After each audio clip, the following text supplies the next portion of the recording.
All right, everybody. Welcome back. Make sure to transition over today. I didn't do that last night or yesterday. Um, but here we are. We're looking at our blog, and got a couple of things going on. We're almost done with this top part, right? We've got random data in the top. Things are looking okay, but notice that our image is spilling outside of this box. And that's because the paragraph that we've written here is much larger than the box. And so since it's spilling out, then it's blowing the rest of our design up. It's not something we want. I was having a bit of trouble with internet just before now, so I'm just being a little bit paranoid. I'm like, am I dropping frames? So if I stop streaming, because everything looked like it was going okay, but my output was at 0 kilobits per second, which basically nothing. So if we have problems, I hope we don't, but if we do, we'll figure it out, right? There's a couple of things to figure out first. I would like to get this solved, right? This stuff blowing out. But first,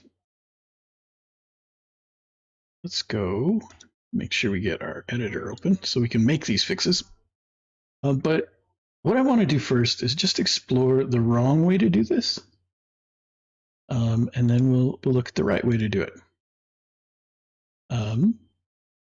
And this goes back to a question that was asked a little while ago. When do we use, should we pick grid over Flexbox all the time, or when should we pick Flex? When should we pick grid? So I'm giving you a little bit of a preview of our solution. And we've got some weird stuff because the analog files don't know how to, or WebStorm doesn't know how to analyze these analog files. So we're getting errors listed all over the place. But we're good. Even the breakpoint service that we're injecting, where are we injecting that? We're providing it. Where are we using that? I know we're using it. We're using it right here. I believe. We take that out of this class. So we're using the breakpoint. Oh, right here. I couldn't see it. I was too busy looking for something that. So it's right there. Anyway, hey, I have a random and funny question. Not about software stuff though. Silly, but you might find it entertaining. Okay. Let's hear your question. We'll see what it's about. And anyway, breakpoint service is there.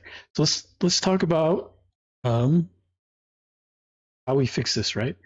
So naively, one thing we could do is we could go in here and on our p tag, we could go and we could say, hey, let's just throw a max height on here of 100%, right? And boom, nothing happens. Why did nothing happen? Well, for max height to work, the containing element also has to have a max height. So again, this div doesn't have a height or a max height, so we can just throw a height on here of 100%, right? And it still doesn't work. So now we have to go up even further, and this needs a height of 100%. Still nothing, right? Oh, you know what I forgot to do? I forgot to here say that our overflow is hidden. So if we look, this p tag still overflows, right? This div right here, we can also give it an overflow of hidden. And now it works, right? If I take the height off, it still works. But the p tag,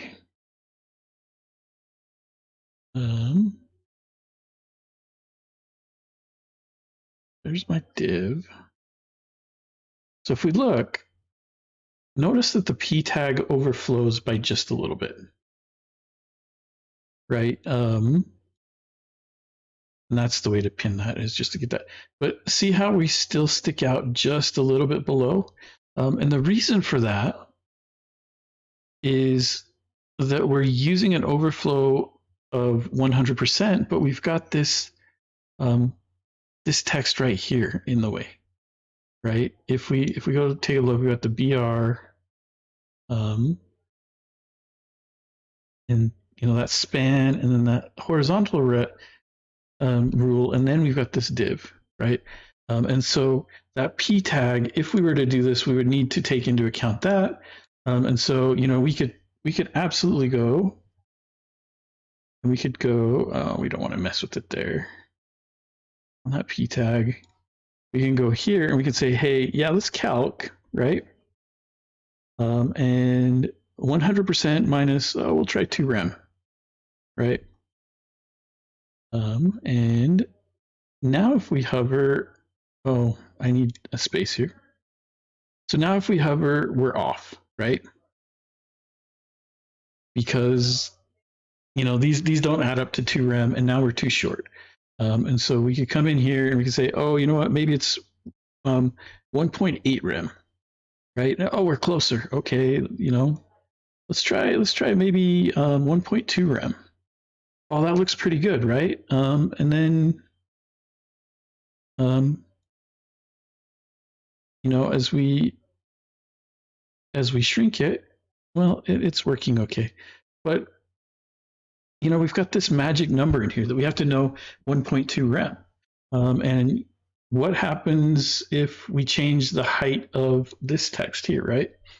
If we go here on this span, let's just add margin bottom of 20 pixels, right? And now, did we get the margin bottom of 20 pixels on here? On my span? We'll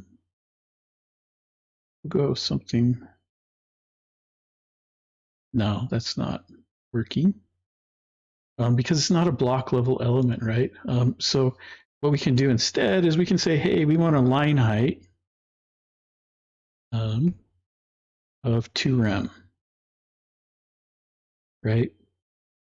And this is just simulating how we can break this, right? And so now that magic number is broken again.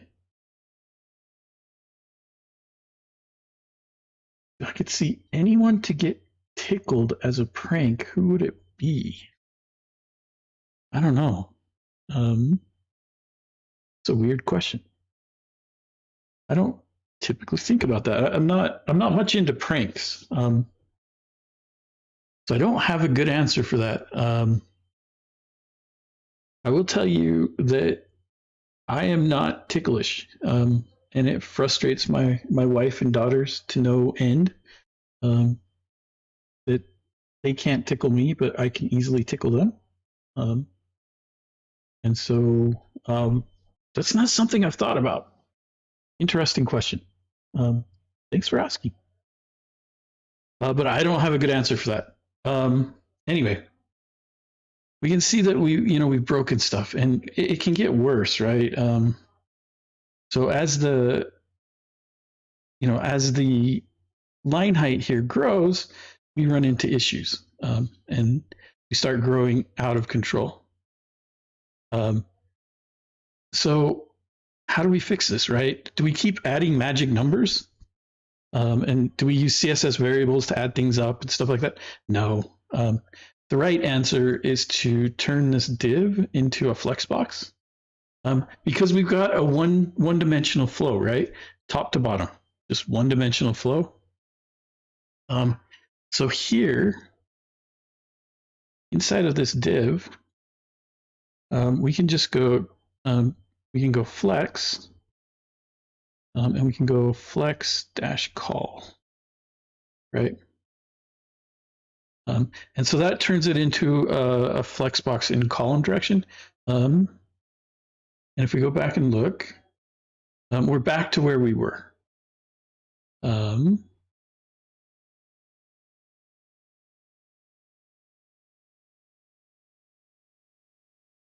What did I do? Did I? That's hilarious.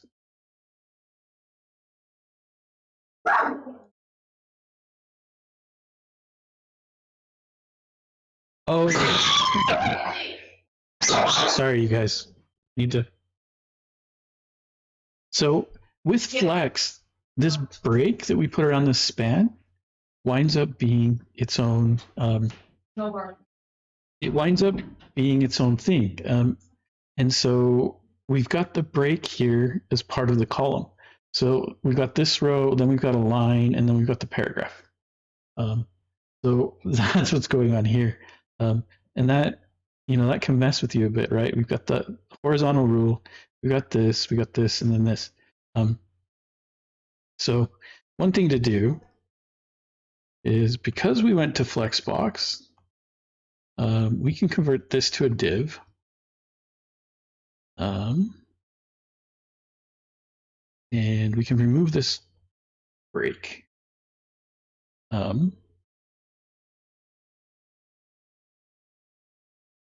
And so now when we go back and look, we're back to the way we were before. But we've got a problem, right?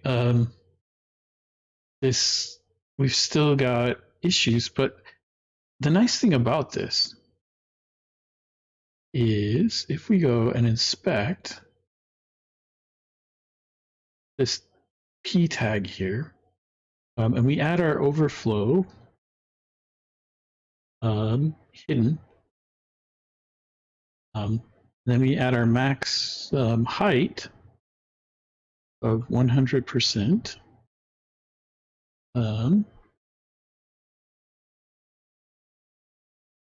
I don't need that max height. On the div though, this div, we want our overflow to be hidden. And now we can see that our overflow is hidden. And if we go to this paragraph tag here, I don't even think I need the overflow hidden here. See, it's still overflowing, but that's okay. We don't really care. I mean, we could try doing something like the overflow of ellipsis, right? Now it's overflow hidden, and text overflow ellipsis and white, right? So if we were to go here, we could try doing something like overflow hidden, text dash overflow, and here we can do the ellipsis, and then but this doesn't work unless you do the word wrap. And here, if you say none, well, it's white space, it's not word wrap. Why do I keep calling it word wrap? It's white space. White space. And so we can see that if we go to no wrap, we get this nice little break here. One thing to be aware of is notice how the flex works.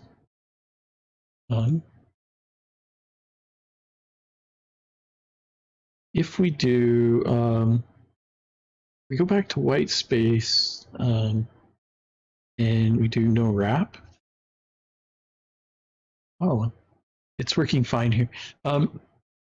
when I was doing it before, it wasn't taking up this space, and this top area was going down. But we can fix this. We can make this paragraph have an overflow on it, or not an overflow, but we can give this paragraph a flex. So we can just say class equals, and here we can say flex flex grow, I believe. Or no, we want flex one. And flex one just allows it to grow and shrink. And so now if we go back and take a look, oh, you know what, on this div, let's add overflow hidden.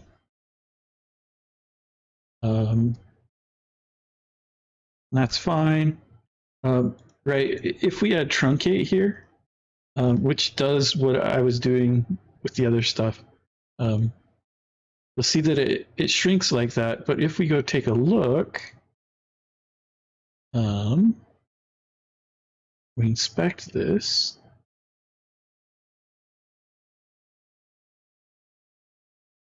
we can see that this area now takes up, you know, the remaining space, and it's going to do that regardless of size.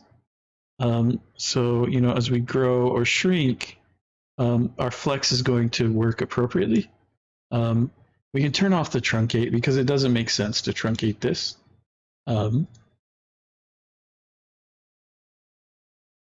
But we're almost done.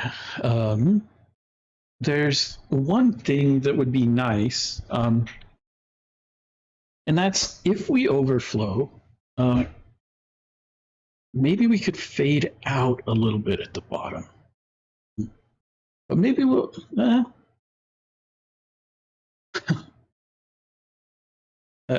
random text is hilarious to me. But yeah, that... So we're randomly generating stuff. I'm checking YouTube right now, just making sure that my stream health is okay. And it looks like we are.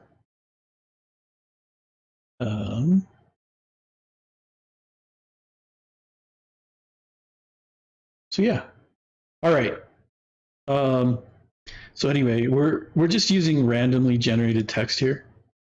So as we randomly generate our text, and then we're using a 250 by 250 pixel image from, I don't even remember. It's like the lorem ipsum of Pixum. So, you know, we're adding random seeds in here. If we go look at pixum.photo, you know, we're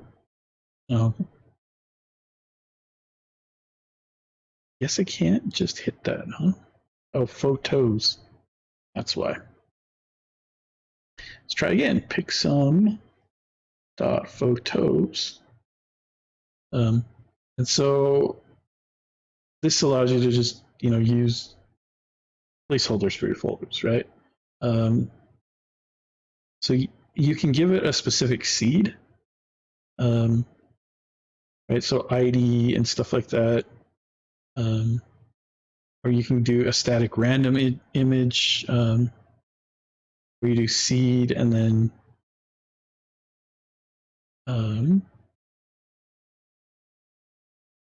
so the seed is Pixum here, right?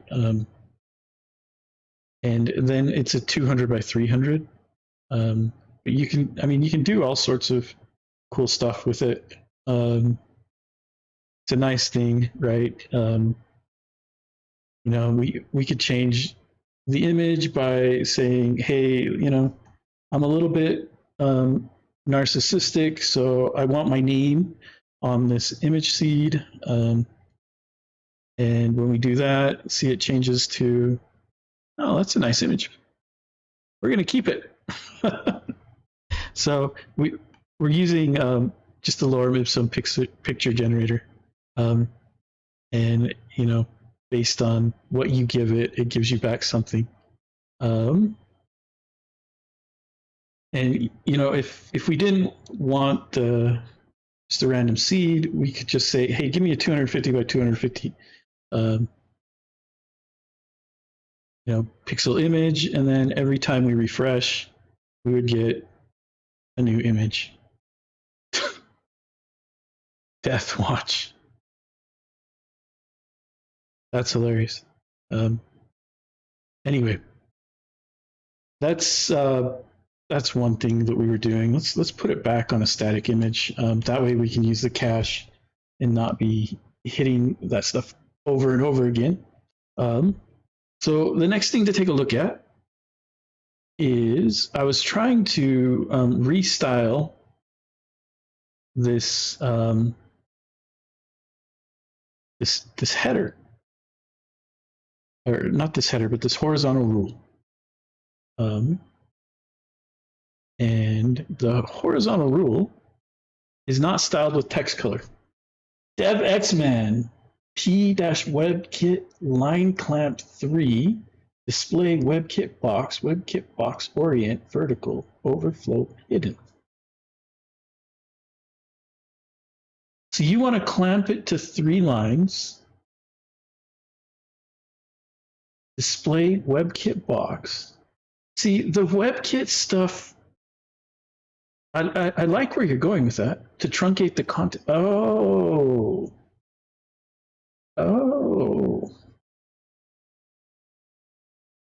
So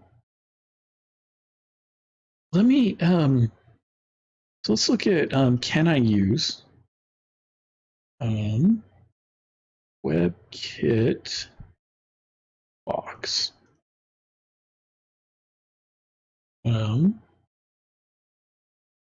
So WebKit box has been in Chrome since 123.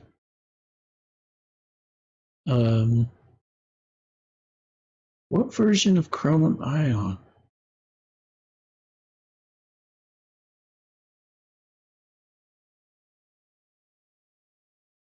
(122).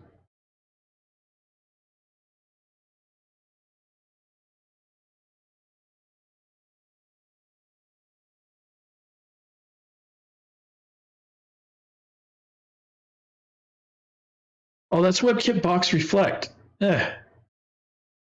Line clamp.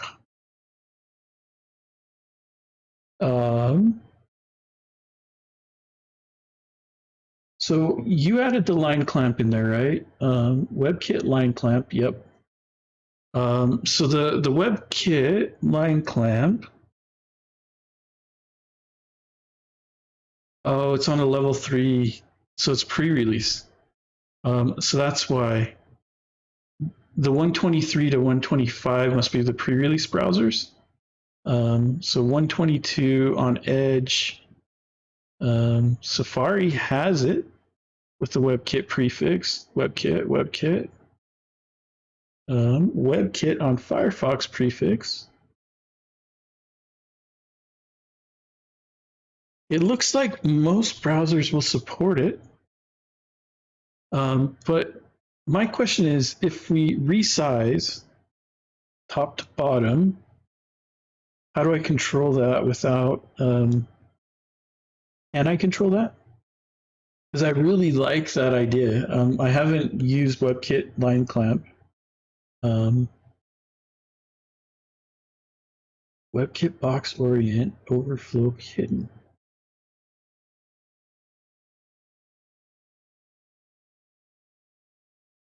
So if I just copy this, and on my tag here, or down here in my styles, we'll just add, let's add a class here that we can target, right? So this is our main article, and this will be our main article blurb, right? So we can target this main article blurb. So main article blurb. Oh, look at that. I don't know. I don't know if GitHub has access to my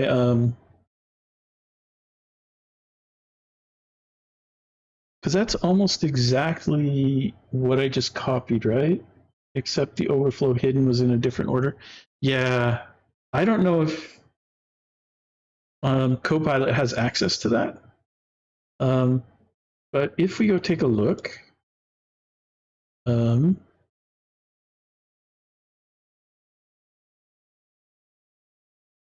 oh, there it is. Well, that's weird. So it's adding the ellipsis here, but it's still allowing it to grow. So, you know, I would have to make it 6 lines here for it to have the ellipsis on it. And now that's fine. But can that WebKit line clamp do? So WebKit line clamp. I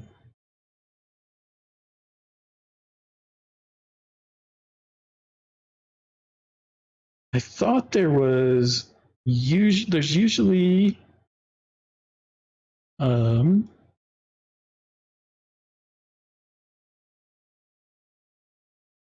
where is it? Resources. There's WC3 CSS tricks article. And here, let's look at MDN WebKit line clamp. I like MDN for a lot of stuff. They tend to write pretty good stuff. It works in combination with a display of WebKit box or inline box, and the WebKit orient set to vertical. You'll also want to set the overflow to hidden. Yeah, when applied to anchor elements, the truncating can happen in the middle of the text, not necessarily at the end.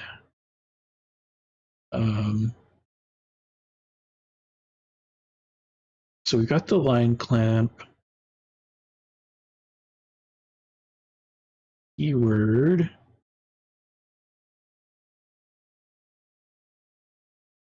So it's an integer between 1 and infinity.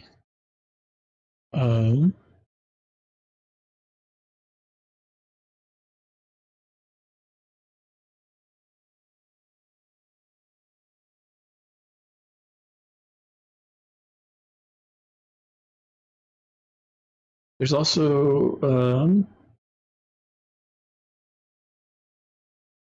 so this is saying that we're an experimental on Firefox.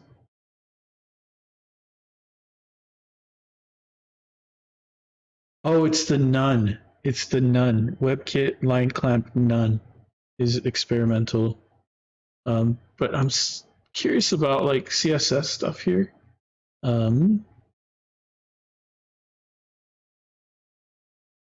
Yeah. See, I like this gradient here.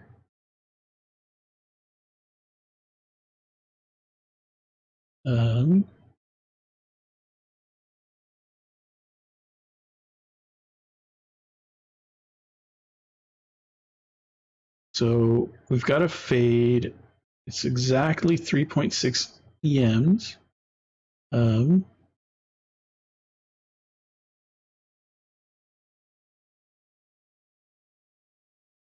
Then we're just adding a linear gradient over the top of it. It's fading from white, from nothing to full white, and then it's got a 50% on the end. So it's 50% of this color.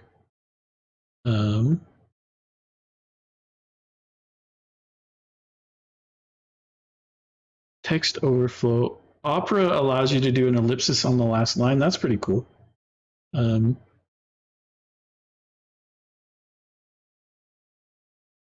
See the max lines. And so you would have to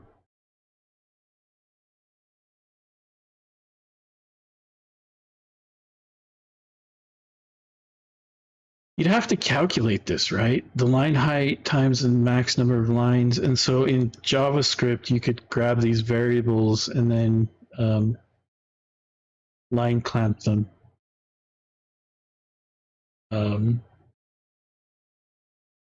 But what we can do is we could add a gradient over the top that slowly fades in. So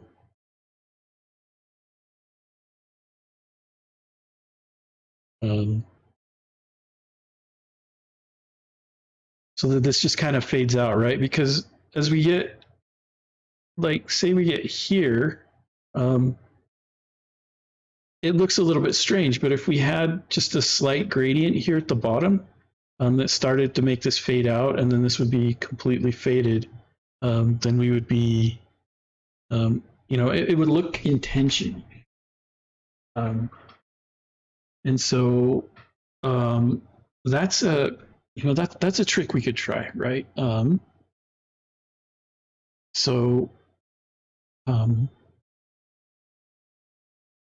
How do we want to do this?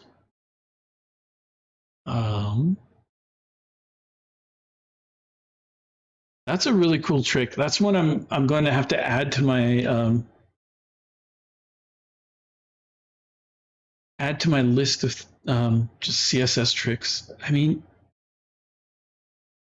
we could make this a specific height, and then the line clip works, right? Because right now that we've grown, it doesn't work. And if we shrink past it, it doesn't work either. And that's kind of part of the issue with the way this line clip is implemented. However, what we can do is we can use, so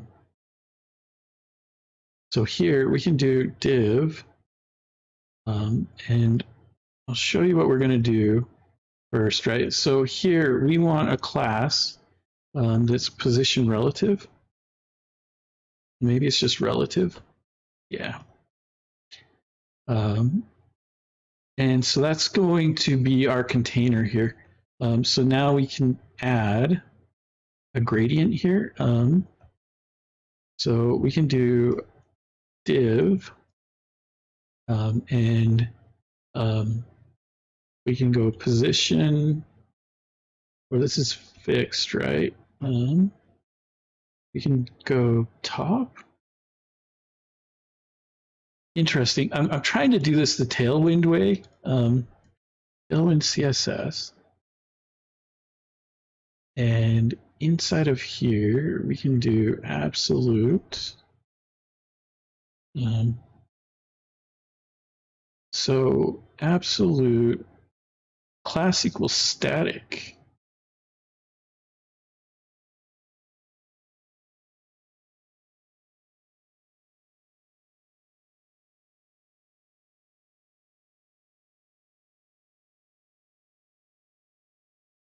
Normal flow of the document. Any offsets will be ignored. Nope.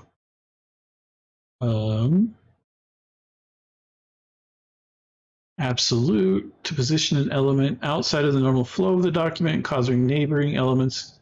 Yeah. As a position other than static. By setting relative, we basically set a bounding box. So this absolute child here, oh, they cut it off. The fixed positioning Okay, so we just do top, left, right, 0. Okay. So I think we want to do absolute top 0, left 0. So here we can say class equals absolute. We're going to do top dash 0, left dash 0. And then we can do max height full. And we can do height full also. And so then what we can do is do like a Z, we'll do a Z index of 10 that will pop it above that P tag, and then we'll do a background, do BG dash white, right? And so now what we should see, if we go take a look, is just a white box on top of, did I do that wrong?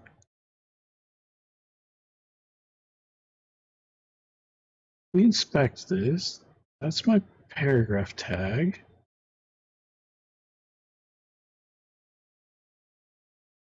There's my div, there's this div. Oh, I did a height, I didn't do a min height. And that's the problem. So I need a min height of full and a min width of full. It's there, but it's just tiny, right?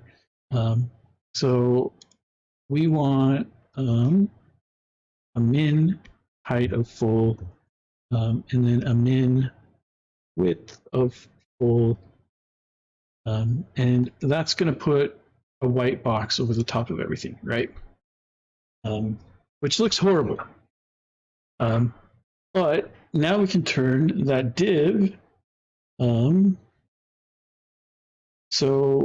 CSS background gradient.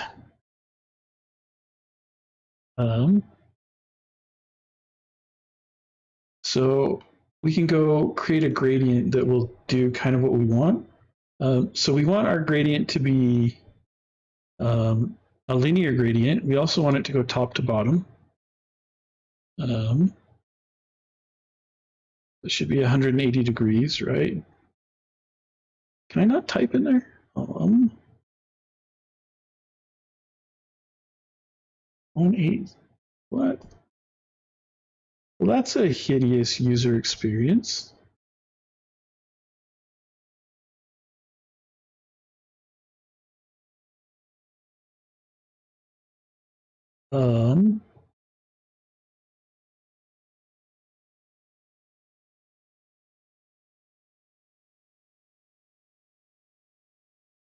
There we go. So now it's a top to bottom gradient, right? So we want it to go from, actually we want it to be 0. So we want stop 0 to be 0,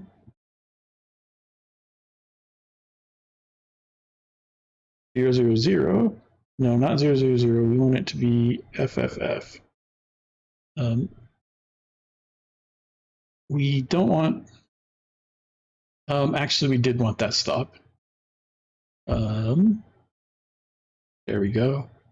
So we want to stop somewhere around here. And it will go 50%. And it will also be FFF.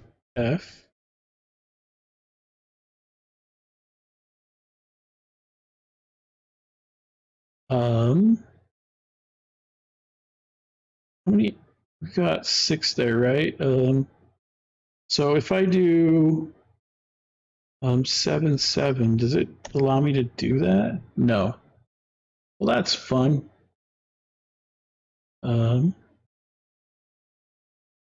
Instead, we can do the white color code.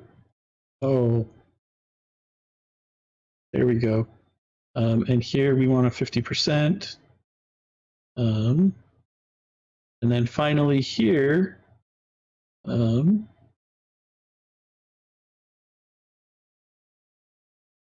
we want something like so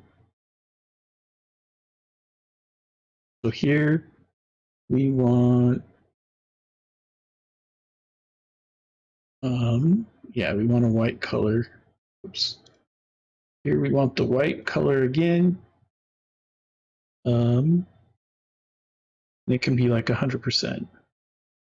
And we can see at the top, you can just see that coming in on the bottom. And this might need to be something a little bit less. So it could be like 45, or nope, that needs to be 90. And this one could be like we could do like a 65. This one needs to be 100. This one needs to be, we'll put it at 90.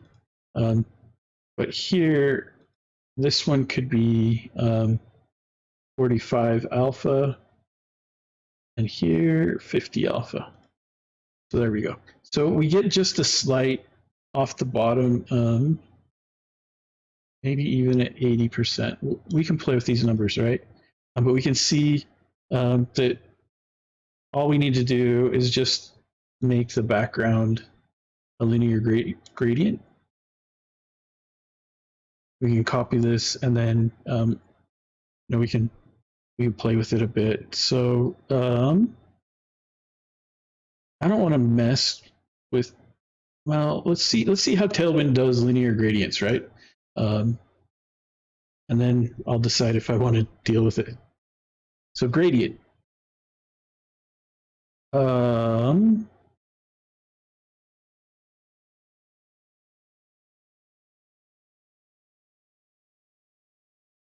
Man, that's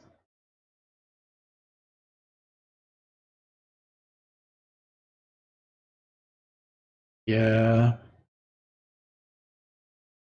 I don't want to mess with Tailwind gradients. They're cool, but I don't want to mess with them. So we're not going to mess with them. Instead, we are going to, well, so this right here, we can just say main article gradient, right? And then down here in our styles, we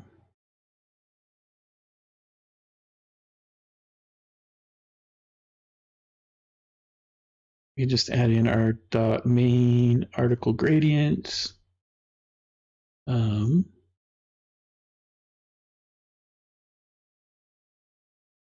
And we can paste in the gradient that we just created. A linear gradient of 9 degrees. Try 0, right? We want it straight up and down. We don't want it doing something strange. We're already doing something a little bit strange. And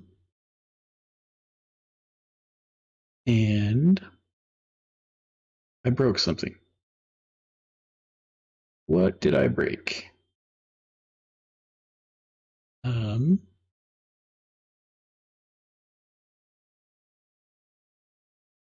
go inspect this.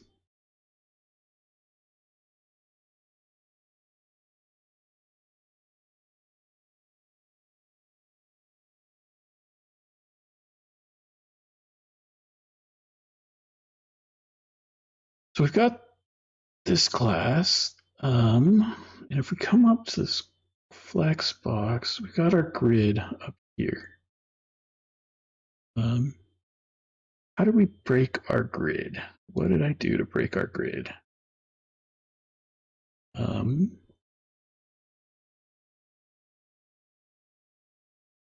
Oh, it helps if you put in the background. And that should fix our grid. And now we can see that it looks kind of right? We want it to fade to the background color. So on a light background, we're still not fading that well.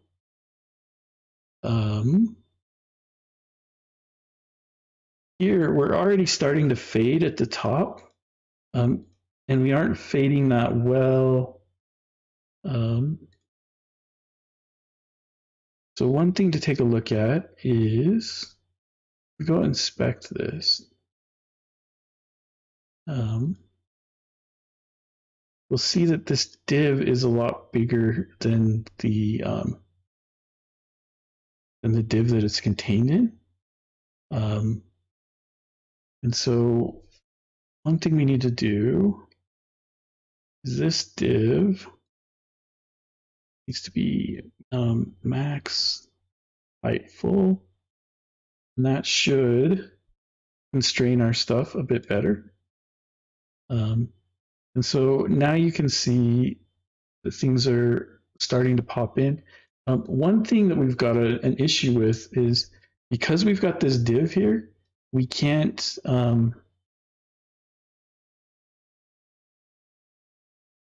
really hover, or not hover, but we can't select the text. Maybe this isn't a good thing to do anyway, because we don't want to prevent people from clicking in, and it's also not dark enough really to do anything. So one thing we could do is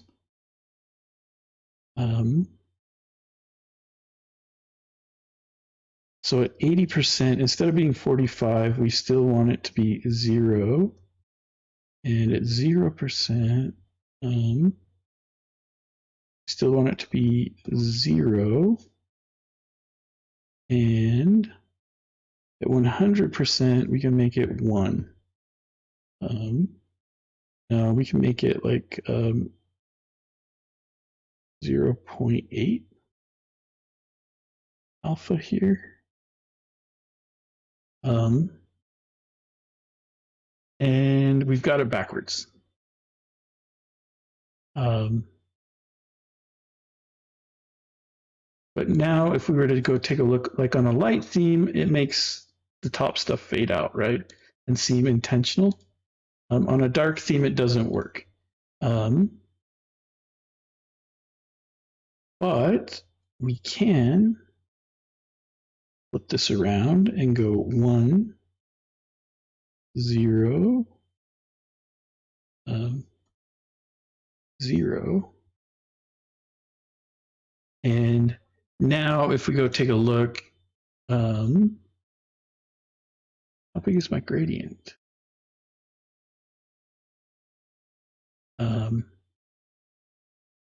So my gradient is still too big. Did I not add the max height here?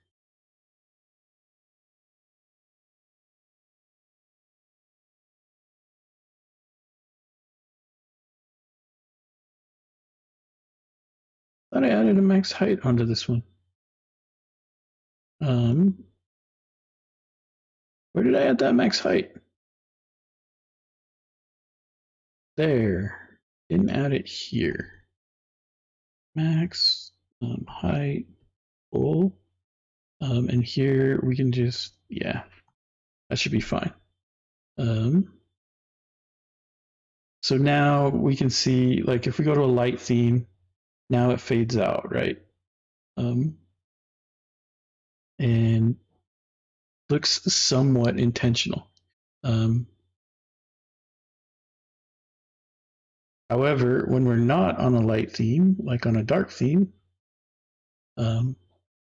it doesn't work too well.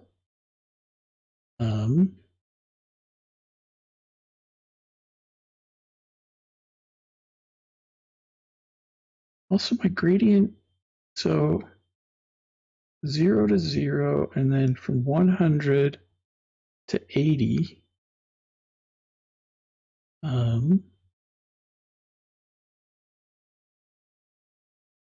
Oh, nope, nope. You know what? The better thing to do to flip this around the way I had it.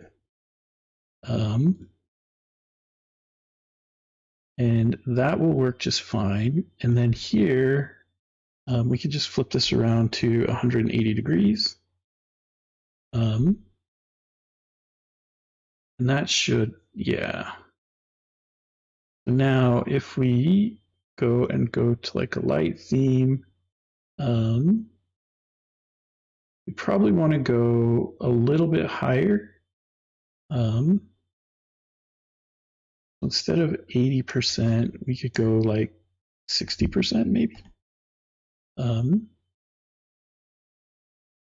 There we go. So now on a light theme, it fades out and it seems intentional. But we've still got the problem that we can't click through it. The other thing that's interesting,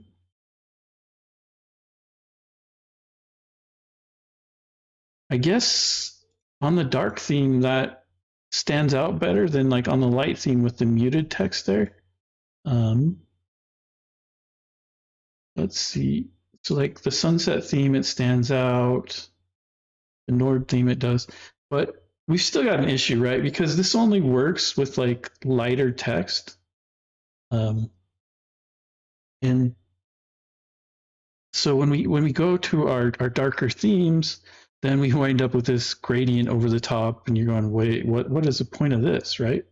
And we've also got issues here. One thing we can do is on this one, we can just say, hey, pointer events none. And so by doing pointer events none, basically we're making that div so like it's not there. So that fixes one of our issues. The other issue is what color do we use here, and how do we get it, to go lighter and darker? We can use style stuff here. So in Tailwind,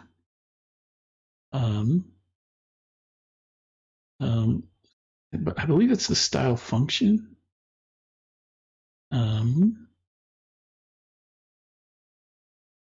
Theme, that's what we want.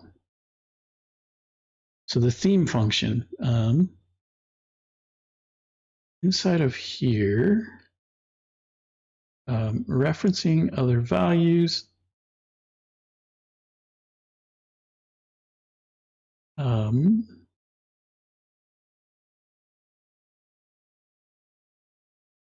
where is it? So for at layer, so inside of here,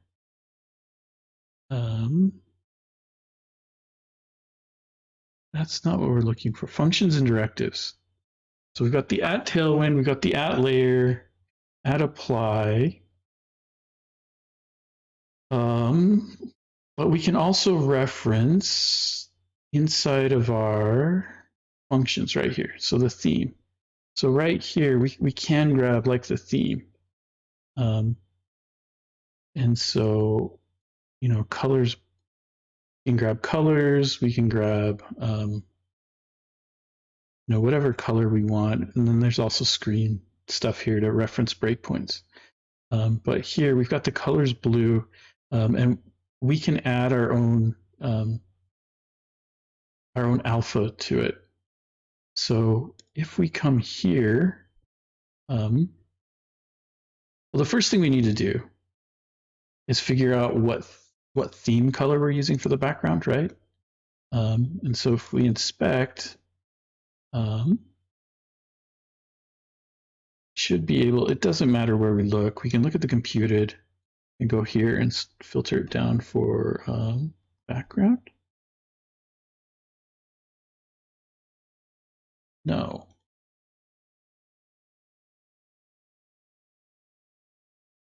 It should have,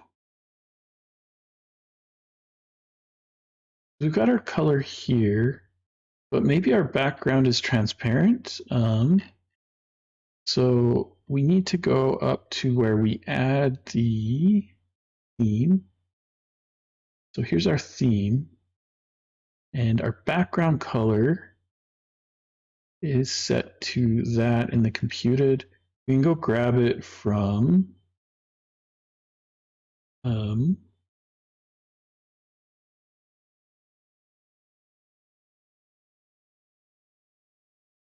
the background color comes from this B1 variable that we can't see. So the B1 is the variable that it's using. That B1, what color does that wind up being in Daisy? So if we look at daisyui.com, we search for colors, background primary, secondary accent, what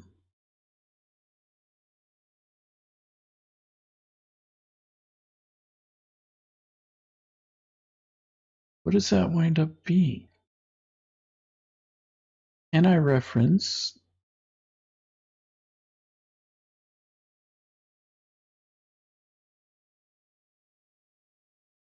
the B1 variable? So within the themes,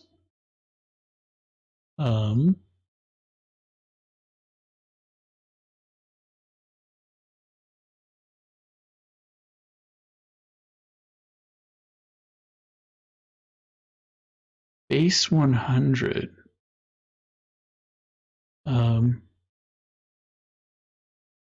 So it must be the base 100 that we're using for the background.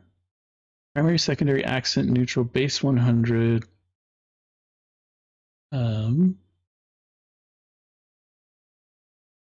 Let's try that, right? So here, we can just say, well, we can leave this one alone. It doesn't really matter what color we have here because this is 0%. And this is also 0. But here, we can do theme and colors dot base dash 100. I think that works. Term expected. That may not work. Let's go back and look at our tailwind here. Tailwind. And here, if we do a search for theme, at the very bottom.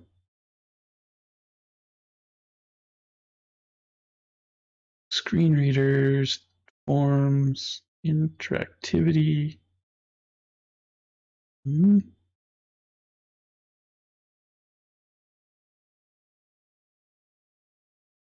Spacing.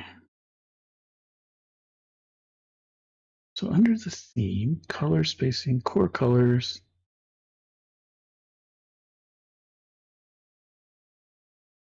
Under configuration. Where is that? Oh, there it is, right up there. Functions and directives.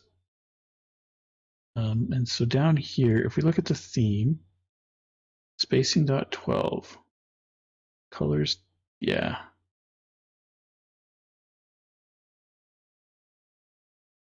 So colors.base-100, it must not understand that because I don't have a Tailwind plugin in place. But if we look, yeah, now it's working. So if we turn off our grid, inspect,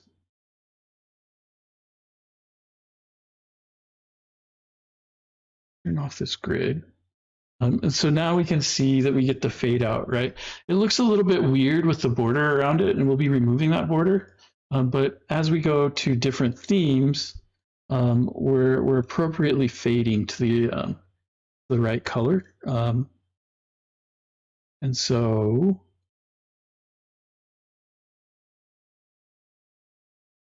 yeah, so as we jump between our different themes, we're getting the appropriate fade at the bottom.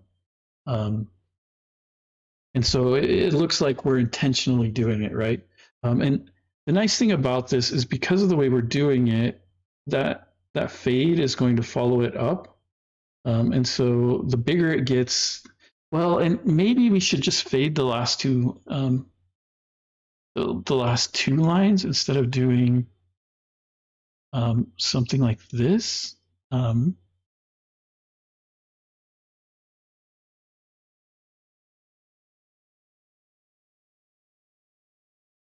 So one thing we could do is we could do like we could do calc, and here we could do theme line dash. Is it line dash height? Base times 2 rem. Is that gonna work? And then the other thing we can do is we can make it absolutely positioned to the bottom. So this, instead of being top 0, we can say it's bottom 0, left 0. So that's going to absolutely position it to the bottom of the element. And that made a mess. So again, we'll go inspect and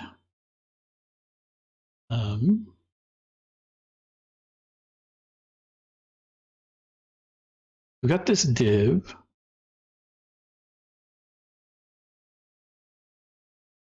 This div is absolutely positioned. It's left and bottom.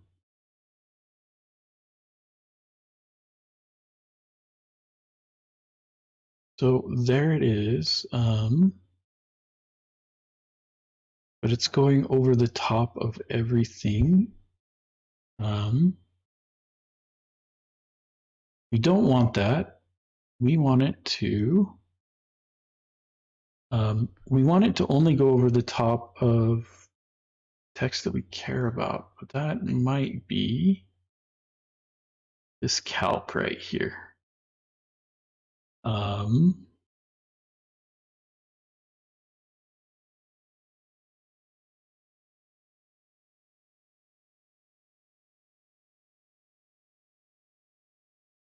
We go look at tailwind. We go look at line height.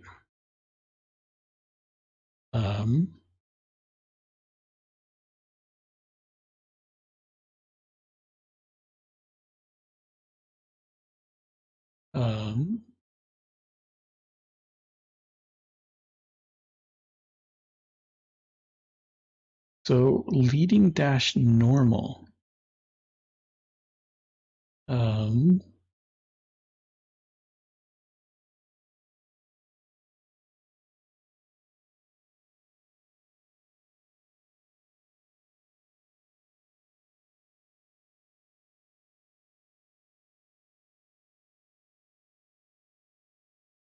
Oh, there is no leading. So there is no line height. So it's line with a capital H on it, line height. And then we want it to be just the normal, right? Leading dash. So it's line height like that. And then we want leading dash normal, I think is what we want. We can go take a look at that. If we go back to our browser. No, and we're still broken. So let's go ahead and inspect this again. This div,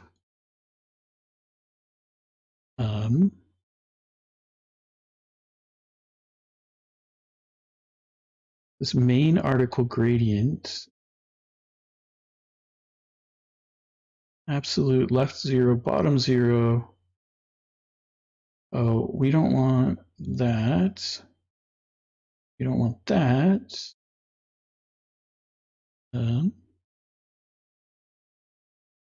So where does it wind up being now?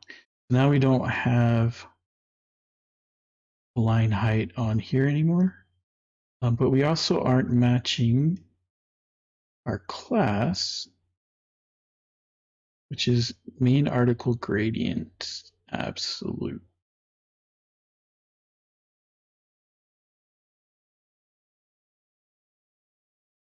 Theme, is it just line dash height?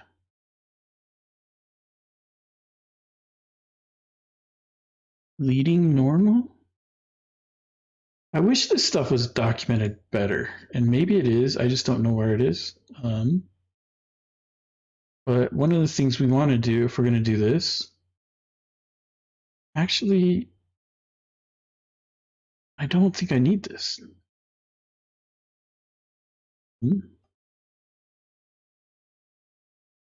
I also don't think I need that. We can do this up here. So max width full, min width full.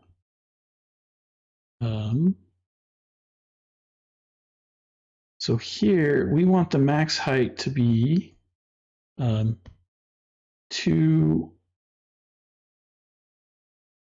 We want it to be 2 lines of text.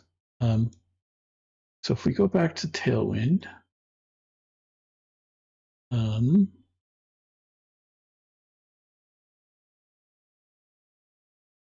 go for line height. Not line height. We want height, right? So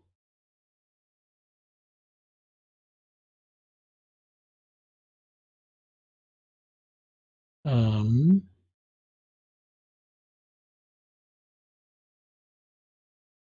we do it based on? I don't want to do it based on pixels. I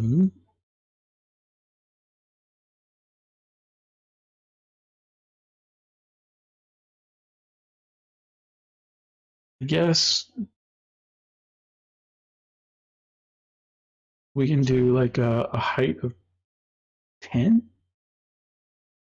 So if we do max height 10, oops, no, this needs to be full. Ha, I almost messed it up. So here, the max height of 10, the min height of 10, min width full, that should fill everything. And we can actually take off this BG white here. We don't need it. It's just going to confuse things anyway. So now if we come back, where did it go? Inspect. There's my paragraph. There's my div. And now we no longer, well, that's interesting. Why is it? So this is getting that full,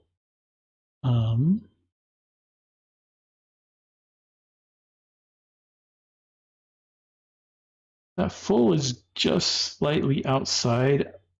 And I think it's, you know what, doesn't matter too much.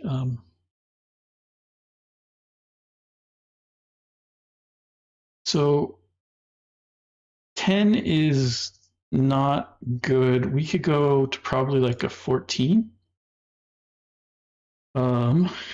Here.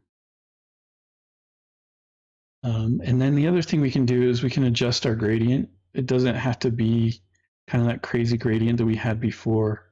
So it can just go from 0 to 1.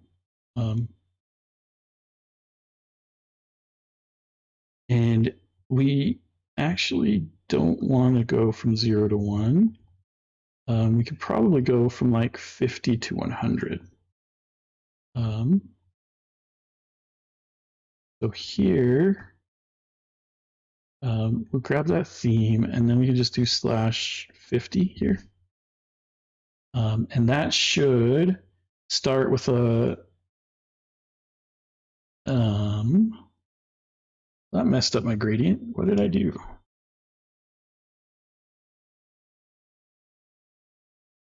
Where is my gradient?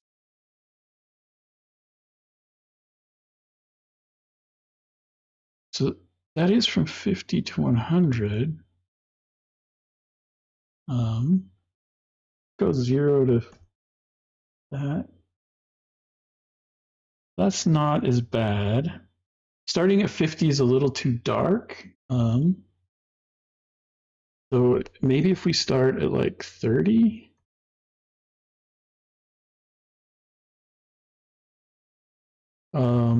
Oh, I know what the problem is. This needs to be a percentage.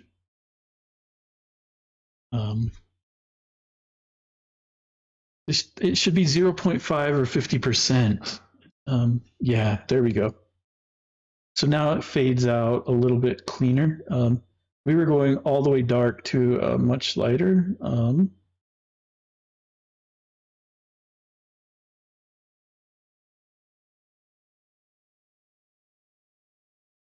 Now that should definitely be like a 0 there, right?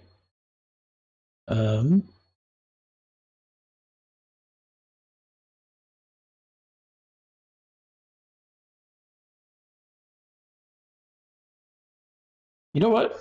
The other thing we could do is look at some container queries, right? And so we can say, like, at this point, and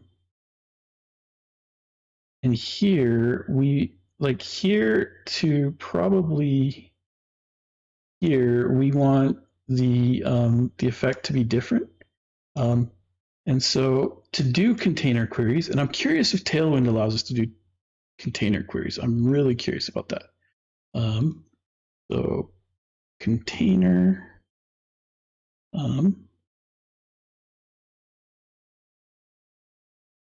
component for fixing an element's width to the current breakpoint. Nope, that's not what we want.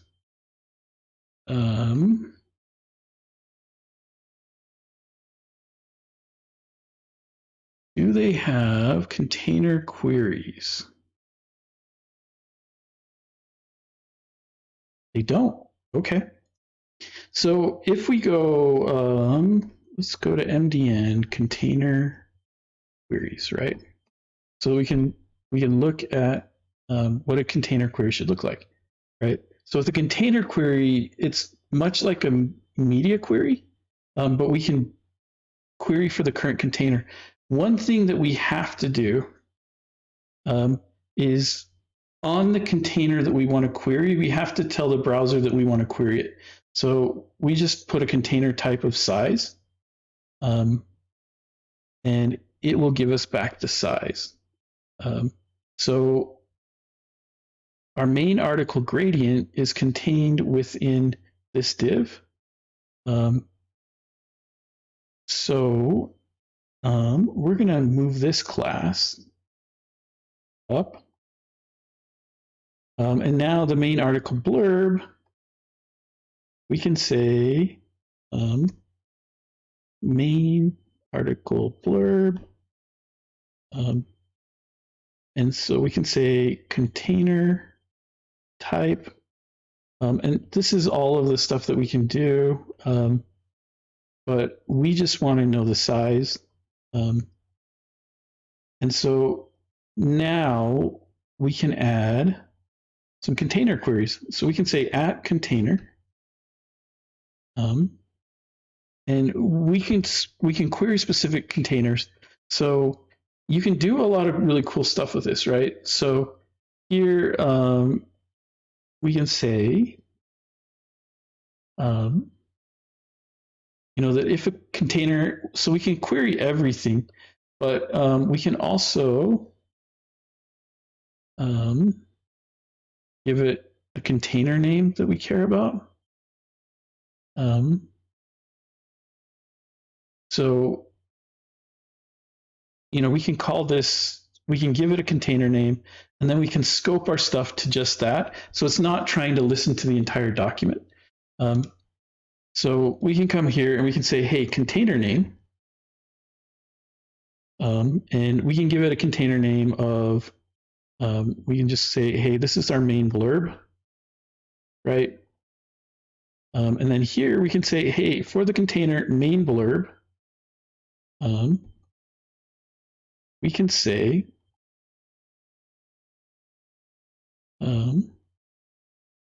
that, no, we don't want that. We can say that our main article content, our main article gradient, we want to control the height, right? And so, well, one thing we can do is we can make this from 0% to, we'll go to like 80% in the default case. We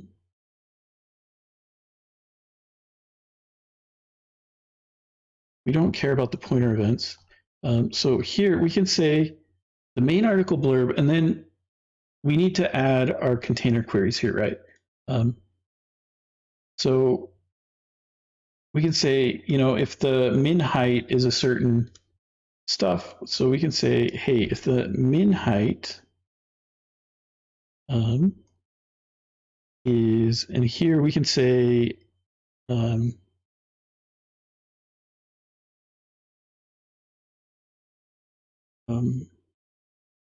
can we do theme height, height? Can we just grab the theme, the height theme? Because I'd like to grab a height -10 out of it and multiply that by 1 rem. So we can do calc theme-height, and then we can do times 1 rem, and that's going to give us hopefully, oh, we don't want 1 rem, do we? Yeah, we do. Because this will give us like 1.5 or 3.5, right? So if it reaches that height, then we want the background to go from 50% to 100%. And the other thing we want it to do, well, that might be enough. Let's go take a look at our container query. So at this height, we've lost it. Where did it go? Oh, we've broken it again. Which tells me that the height that I'm trying to grab doesn't work. This div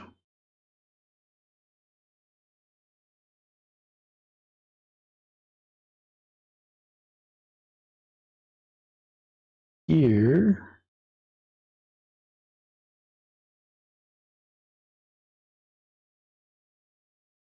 oh, and it's a 14 also that we want it to do. So at a min height, we probably want it to be slightly bigger than 14. But how do I grab tailwind? If we go up here, we look at the height.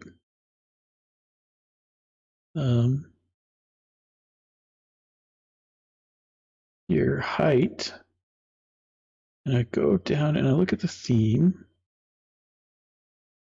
Arbitrary values, that's not what we care about. So height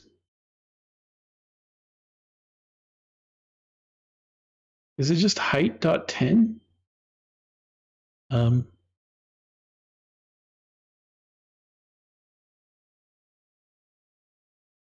if we go and look at the functions and directives, we go look at theme, theme spacing.12.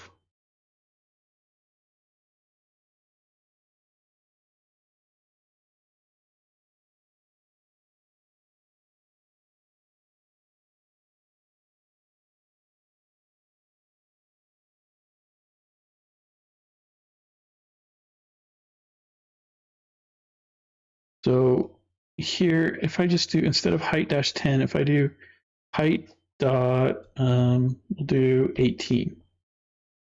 So as long as it's at least 18 height, and 18 height winds up being something like 2 rem or 3 rem.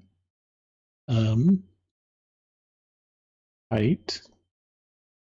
So it, oh, we don't have a height 18. So, wow, 16. So height 16. That should be plenty. So now if we go back and we look, well, things are looking good. If we inspect this,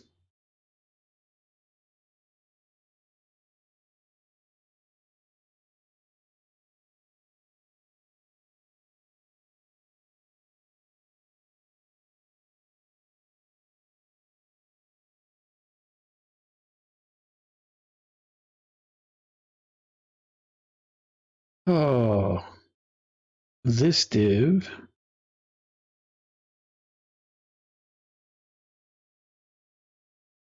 has a max height of full, but we didn't add the height of full. Height 100%. There we go.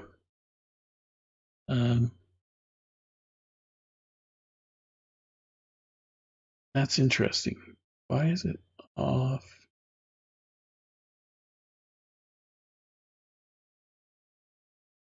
As we get smaller, that should get lighter. So here,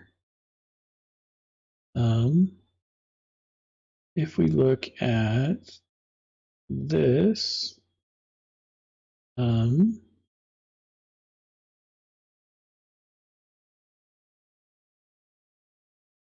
it's a linear gradient from 0% to 80%. Maybe 80 is too dark. We'll try 60%. Whoa. Oh, this needs to be 100%. And this needs to be 80%. That's the problem. There we go. And I've got an ad break going on right now, of course, right when I figure something out. So this main blurb doesn't go, this goes to 100% for sure. And here we go 80% here. And then that's the full color there. So from 50 to that, great. I want to check out. Things look good here. Okay. Seems like we're doing good. Okay. So we are, figuring some stuff out. Oh, that's right. Inspect this.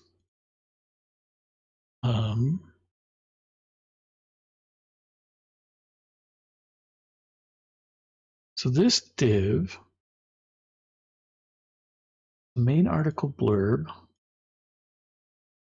and that div contains these two things, right? It's got a max height full. Oh,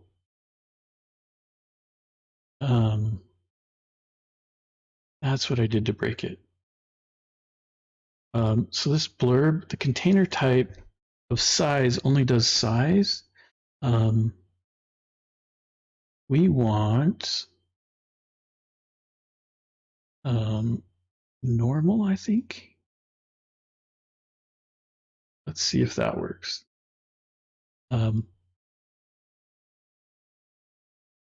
Yeah, that works. So when we inspect this now, you can see that paragraph is, you know, bigger than our div. I'm not sure.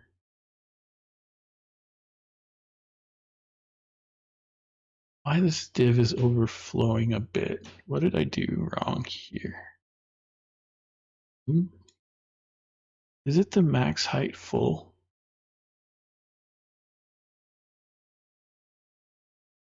No.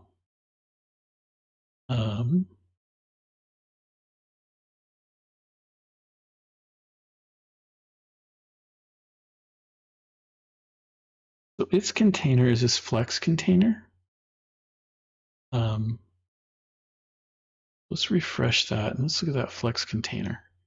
We'll go ahead and inspect this. And so this div's container, the max height full, so its container is that flex container. And there's the flex container there. But max height full takes into account all of the stuff above it, right?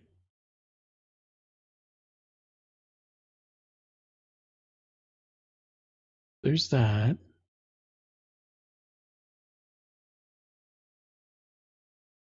Oh, we don't want max height full here. We want a flex 1 on this. Where did we put the flex 1? Fairly certain we had. Oh, it's here. This no longer needs to be here.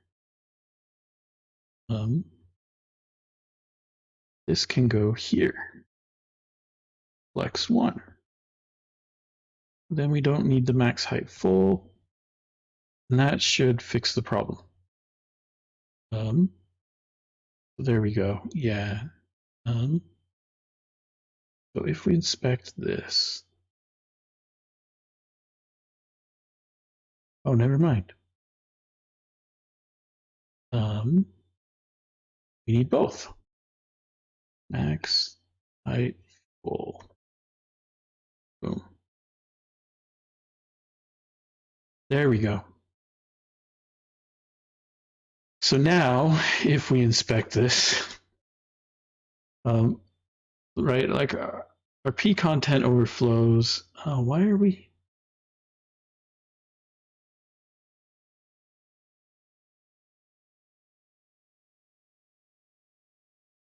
See, we're overflowing by just the same amount as up there.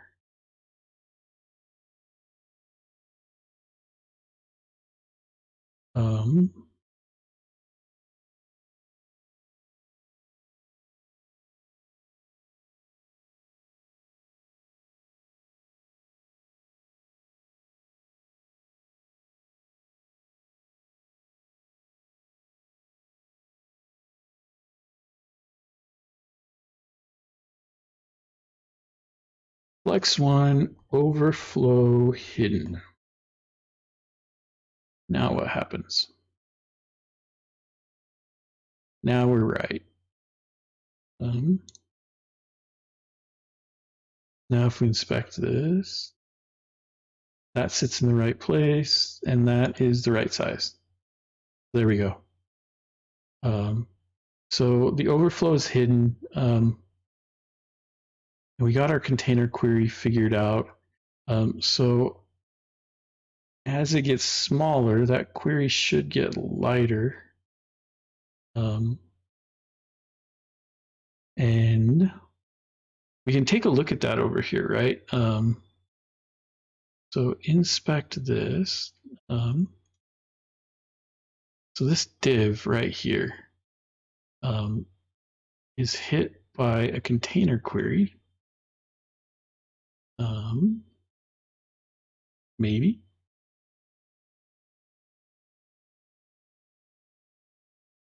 So if we take a look at this, it's 0 to 80%, which is what we expect it to be. As we drop up here, our container query isn't working because Now we're back to a normal.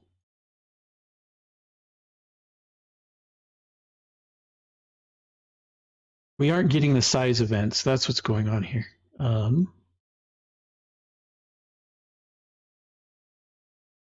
And it's not container type normal. We want a size event from this. So now we should be able to see that here, when we inspect, that we're being hit with 0 to 80%.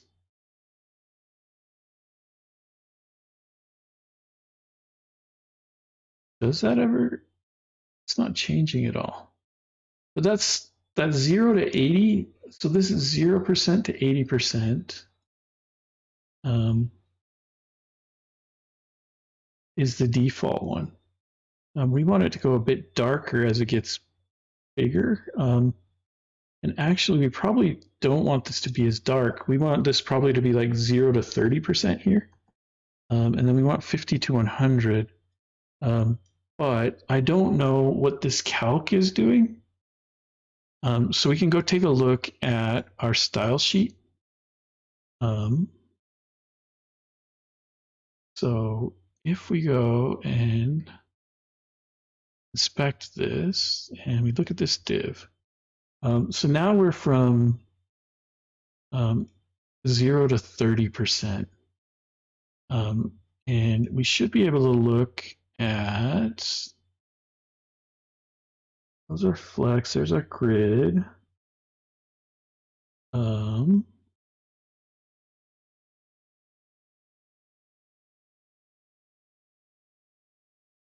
This style comes from here.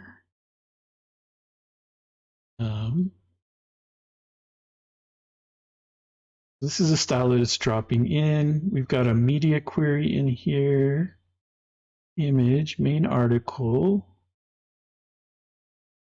container, min height is 4. Oh, I've got 4 rem times 1 rem. So it's just giving us 4 rem. I don't need that multiplication. That's what's breaking us. Our container query doesn't make any sense because what's a rem squared? So we don't need this calc at all. So there we go. That should now have us see that, yeah, now we're looking better, I think.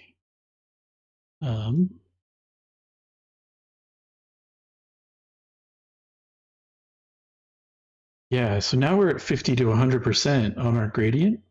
And we could probably go a bit darker if we wanted. But now as we shrink, once we pop over that threshold, you can see it change, right? And now it's a much lighter gradient. And I think if we look, now it's still saying 50 to 100. We probably need to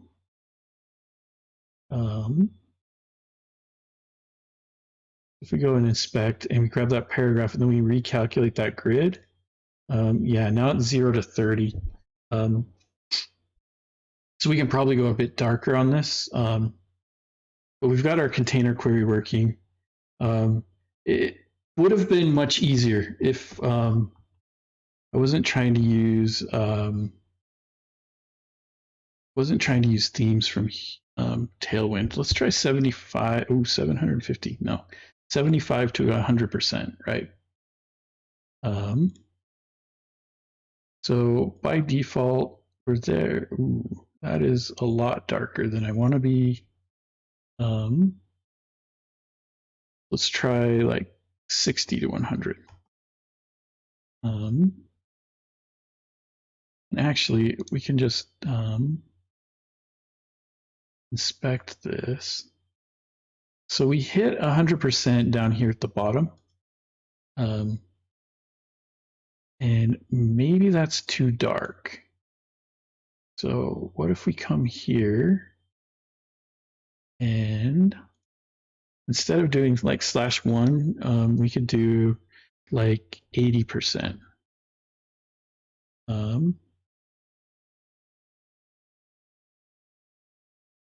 90%,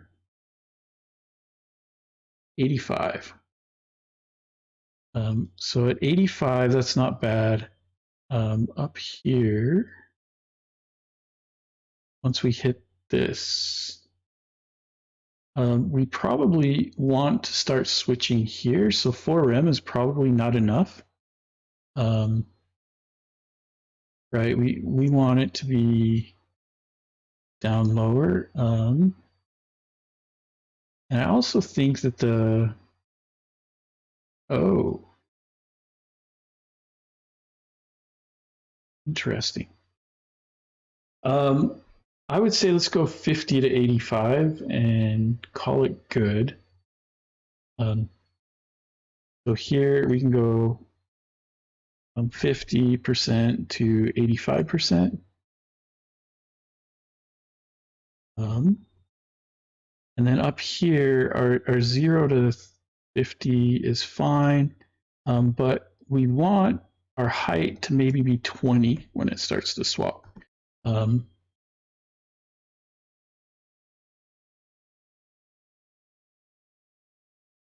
So as we shrink, there we go.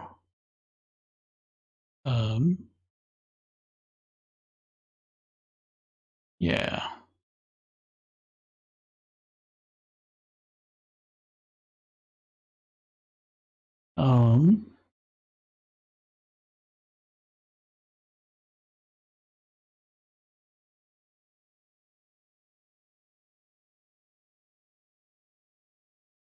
That seems to come in a little harsh.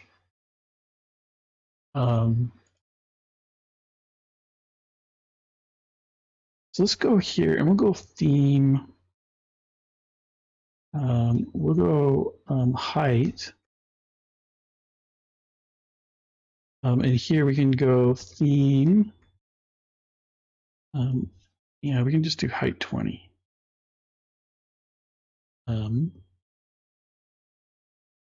And we're going to go from like 30% or 20% to 80%. Oh. So there we go. So at that height, we're there, and then we drop. Yeah. It's also a lot less harsh on the swap.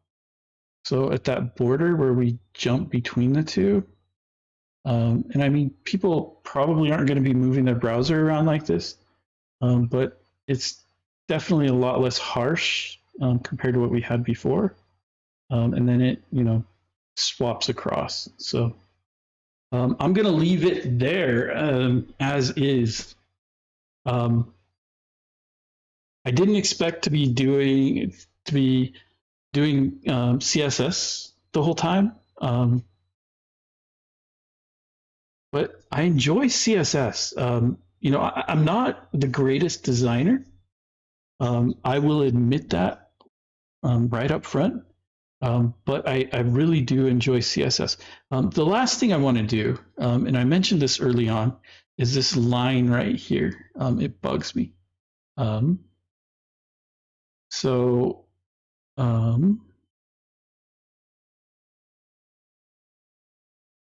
let's do something about it, right? Well, the first thing we can do is let's commit this. So we can see that 2 hours were spent on, what is that, like 15 lines of CSS, and then another 6 lines of HTML, and this really was just me joking around, changing from that to that. That's crazy, but that's design work, and that's the kind of depth you've got to get into sometimes. We even using signals anywhere in here? I don't think we are. I mean, analog files are still in early access. They're still in preview. Um, so, we don't have the tooling available yet.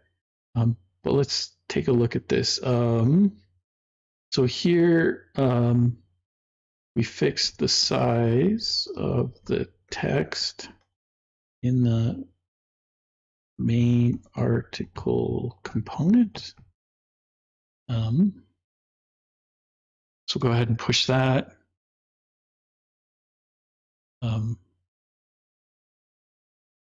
And for anybody who says that, front end is super easy, it's just colors and stuff, tell them, spend 2 hours on 15 lines of CSS, just making sure that things look right, and they probably still don't look right. All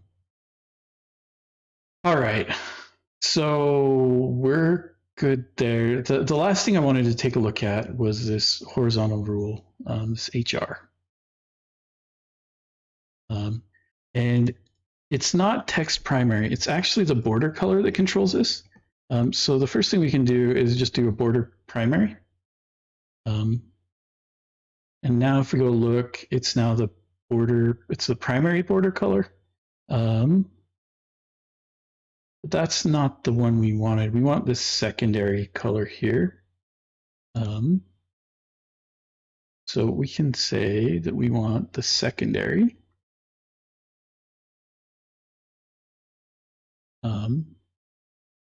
And so that's going to give us the same pink color that we've got here. And then the next thing we can do is we can shorten this up a bit. So that's not going across the whole side. So we can say, hey, we want a width of, we can say 80%, I believe. I may need to put brackets around that. Yep, I do. So here we just do a width of 80%. And there we go. Now we're smaller. And you know what? I think I might want to go to like 60% here. So now we're much smaller, but we're way off to the left-hand side. And so this, we can just do a margin of auto. Margin auto should do that, or it's m-auto, not margin. So m-auto. And so now it's centered, and I'm trying to decide if I even like that. We're already delineating between the top and the bottom with the height size. Well, one thing to do is let's pull this border off because it's using a whole bunch of color. And it's probably throwing off our perception too, right? And so if we go to the article container component, and we can just pull this border off right here. So there we go. And now, without that border, I still don't like it.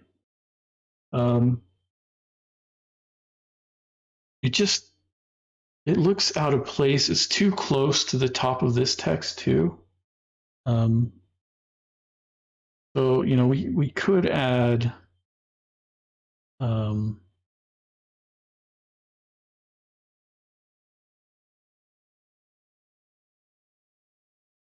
where is it here? We could just add an MB1.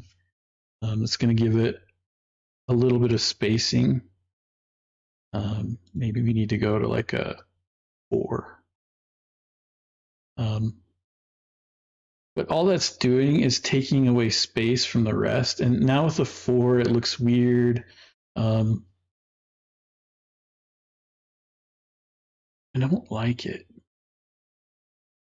The fact that I don't like it means that all that work, to make that show up, just get rid of it and see what it looks like. And yeah,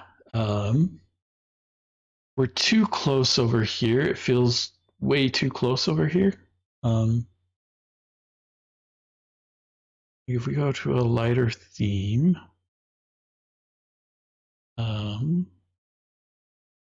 maybe not one that's so bright. That actually doesn't look too bad. But on a dark theme, the border of this color or this photo, that's hilarious. I didn't know that Abstergo is from the Lorem Ipsum stuff. That's actually really hilarious to me. Let's add a little bit more padding here. Just so it's crazy that that border made so much difference, but where do we have our padding? Here we've got a P2. Let's go to P4 on this. Is that enough? So if we inspect the, oops, things jumping around. So if we inspect this, we can look at this main div. And with a padding of 4, we're still really close. So let's try like a padding of 8. And see what that does for us.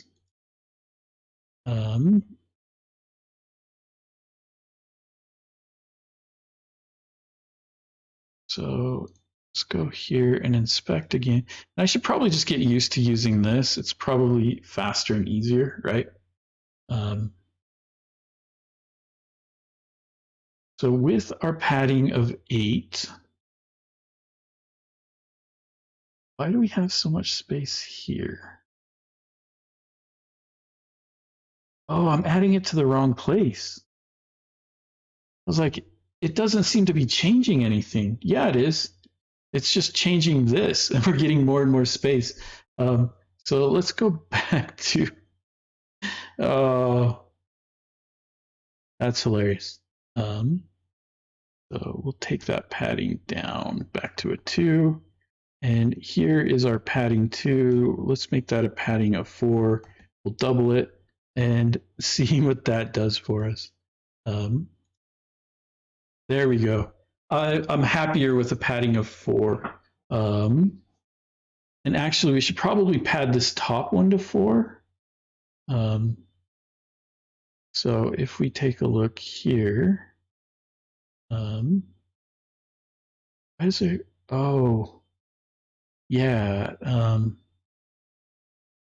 So top to bottom, we've now got a padding of essentially a 6, right? We can take care of that with a gap. So what we can do is here, we can do px of 4. And here we can also do a px of 4. So that the title and the content have the same amount of padding from the picture. But then up here on this div, so on the host, we've declared a grid.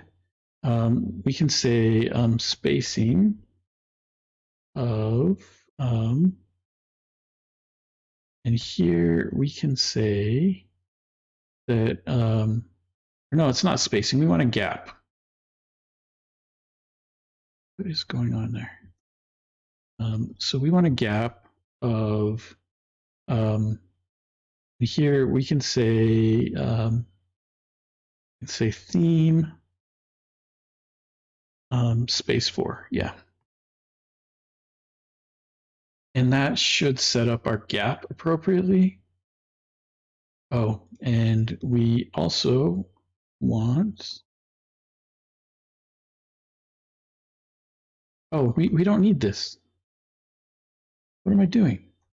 we can just say gap dash 4. That's going to set it up for us. I'm trying to add CSS where it should be adding a class. And so now if we look, we can see that our theme properly lines up, right?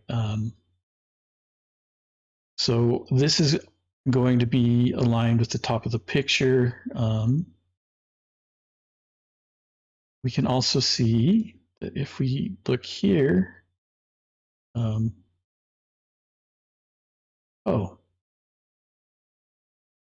now we've got extra gap.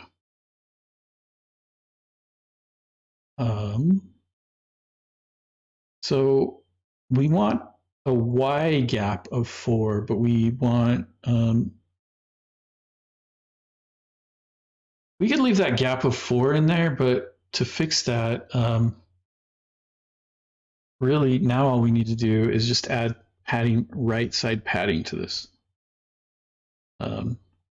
Match up with the rest. So now we've got our right side padding. And really, we could. No, I don't want to do that because then I have to add negative margins if things get weird. But now we can see that if we look at this grid, that we've got the 4 padding here and here, which keeps these all evenly separated. And then if we look here, we can see that this container has a right side padding that matches all of it. So our container is going to have the appropriate padding. And with our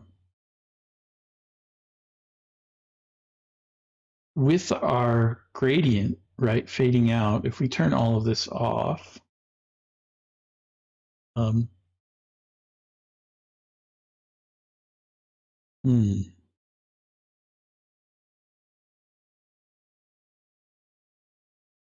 see, we're extending just beneath that picture because we're just bigger than that picture because of this padding here. No, we're going to always be slightly bigger than the picture. Even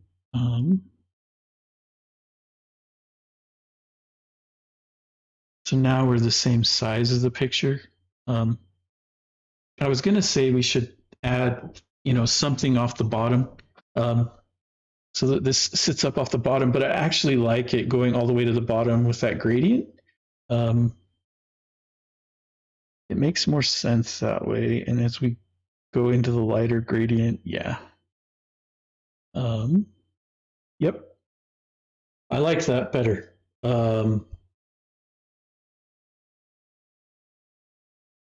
Main article is styled. One thing that would be nice to do is title case this. What am I doing? So here, we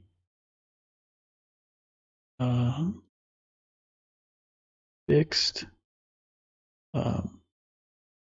main article style and spacing. We're good there, and we can push that. And so then the last piece, because we're getting close to the end, is to title case this. And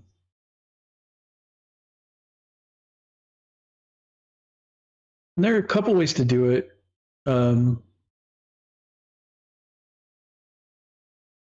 But I'm going to go the brute force method. So we're getting that article from the create test article.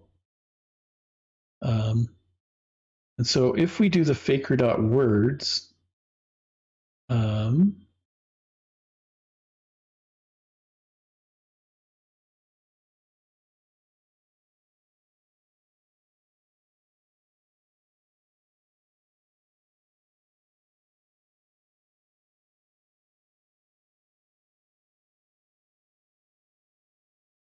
curious if faker gives me a way to do this.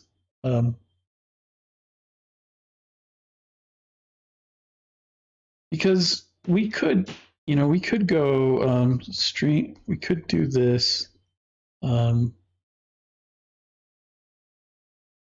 dot split like that on the space separator, right? And then we could do dot map. And yep.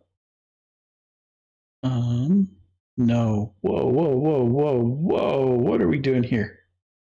No.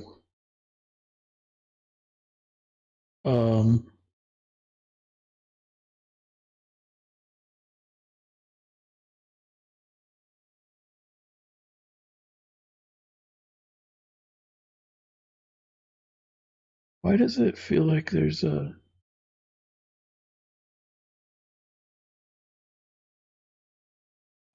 dot split? Oh, I didn't close my map.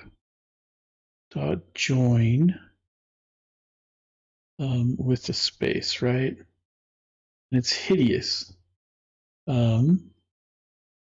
Oh yeah, I did want that.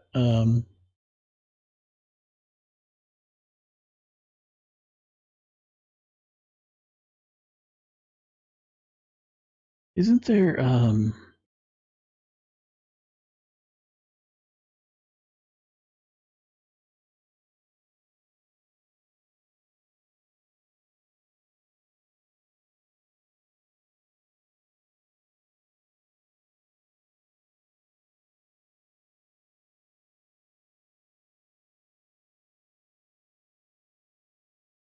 yes, that works. I was thinking that it was joining the array. I was not reading the code.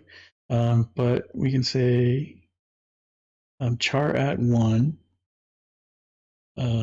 dot to uppercase. And it's not char at one. We want the char at 0. Plus word dot slice. No, word dot slice 1. Yeah. And so it's ugly, it's brute force, but it will work. So, now we've got somewhat normal, looking stuff. And it's responsive. One thing we should do before we're done is at a tablet breakpoint, it looks like that. As soon as we get small, oh, we've got problems because we're using all of the space here, but we're not using all the space here. So if we go grab this and we look, we've already got a margin here on the article class, but we're still using in the main article container right here. We've still got that. We've still got that extra space on it, and so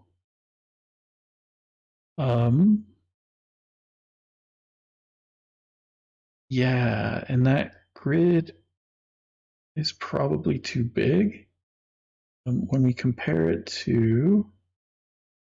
No, it looks the same as the outer spacing, so that's fine. But we should clean this up. So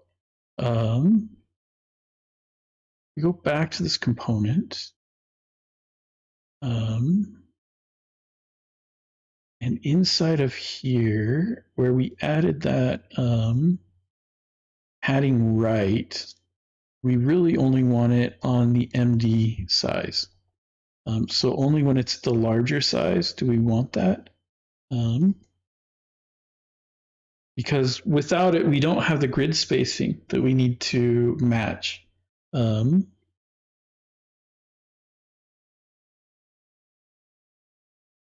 there was also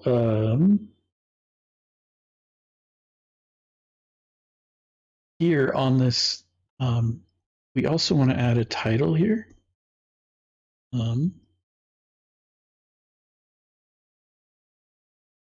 We can bind to the title. Equals article title. And the reason we're doing that is when we hover, and you can't hover in you can't hover on a mobile, right? But we can see that we've got this title. And so if we turn this off, we can see the full title when we hover on it, which is a nice accessibility thing. I'm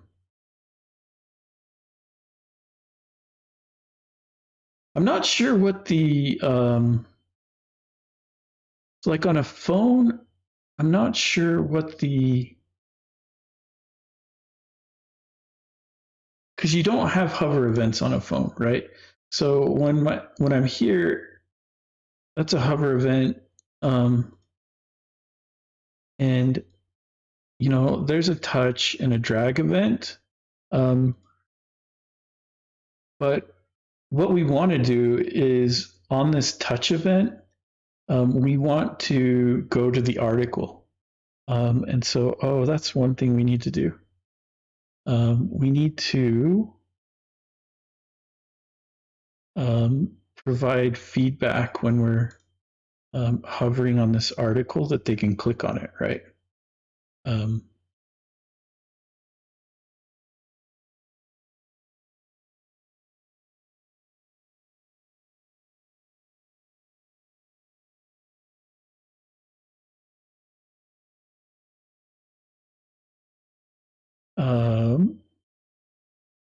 I'm trying to decide how I want to do that.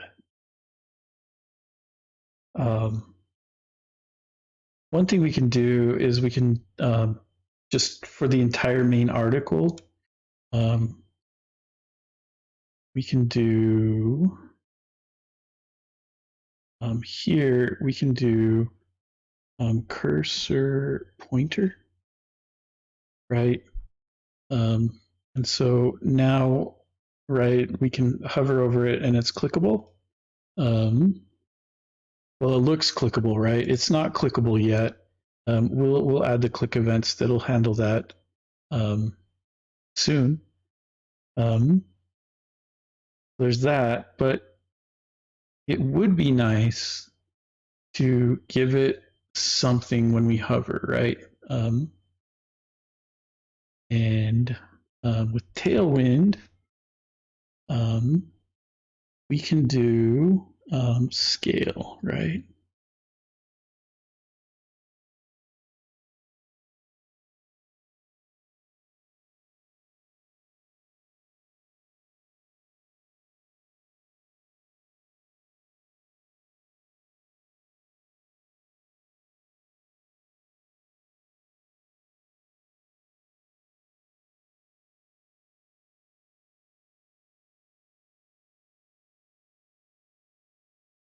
So we can do a transition. So we can scale it to like 110%.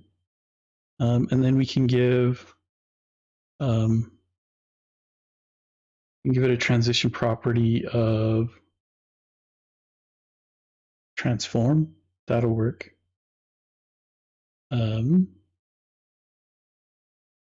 So we can say that we want transition transform And then we can say hover scale 110. And so now when we go hover, right, we get, and 110 is maybe a bit too big. A little less subtle than I want it to be. But that, right, when you hover over it, it gives us a little bit of a, I don't know what you want to call it, like a little bit of the idea that we can click on it. So let's tone that scale down. We'll do a 105 on the scale, and see what that looks like. There we go, right? And then on the mouse down, we can scale to 100, so that we get like a click event, right? So here we can say mouse down, I believe, and we can do scale, and here we can do like 95. It's going to be smaller than it was before. I'm getting the wrong event. So let's go here and look for mouse. Hover, focus.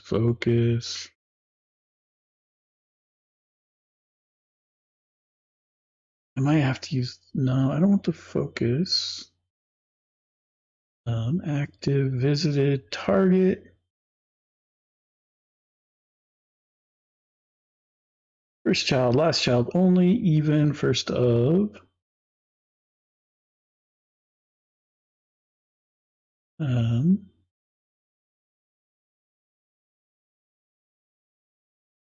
don't know that there's a CSS event, right? Placeholder shown.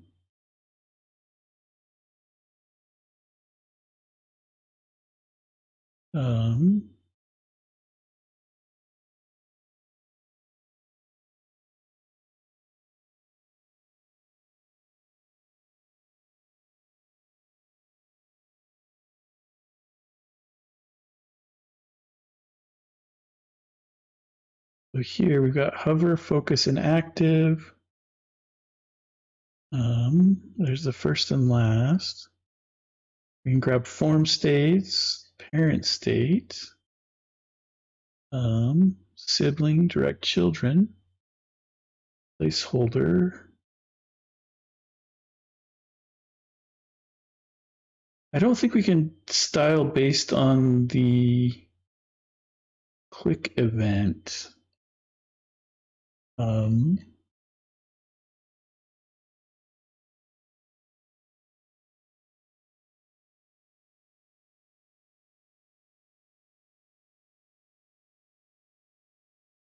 go look at Daisy UI. Let's go look at their button. So if we look at their button, when they click on it, it shrinks, and that's definitely based on my mouse being down. So what are they using? If we inspect that,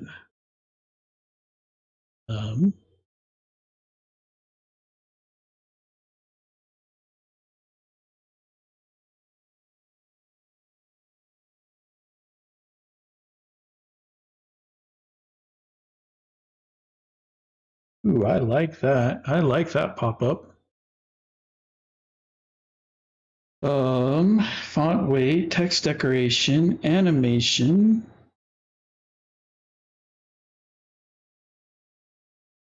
So they're transitioning color, background color, all sorts of stuff.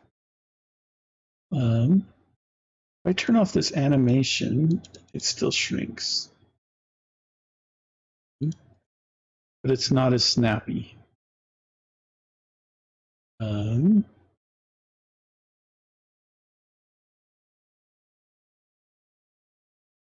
And I know this is all CSS because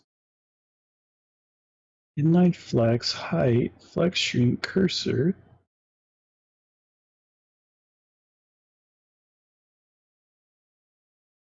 Border radius, border color, font size, line height, transition duration, transition timing function, border width, animation, transition property. What are we using?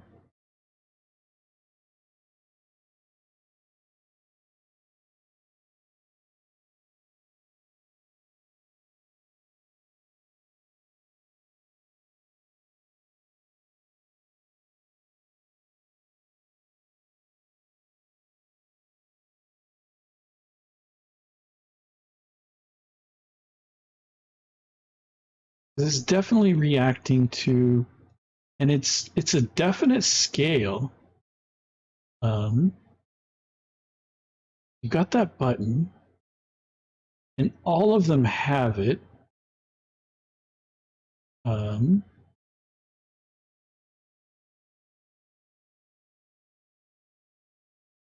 wonder, active, no. Focus, no. Target, no.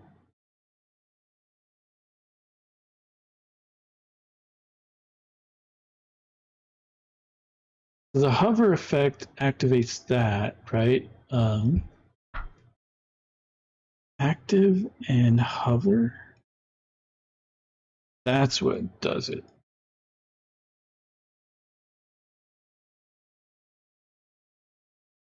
So active by itself doesn't work, but active and hover does. So if we support color mix-in, interesting. On the button hover, then we set the background color using color mix-in. And then here, button hover,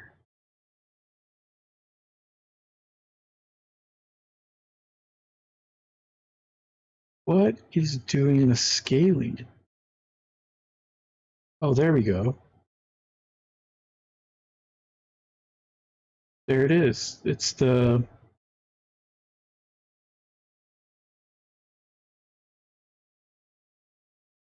so it's on active and hover.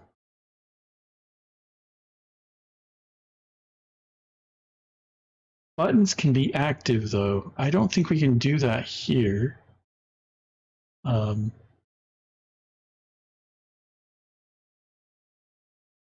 here, I don't think we can do that. So if I do active hover, I'm not sure if that's going to work.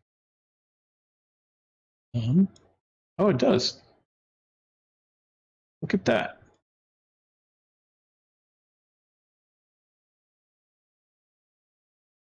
There we go. So we can do that. The other thing that would be nice is if we could darken it slightly. And they're using CSS here to do.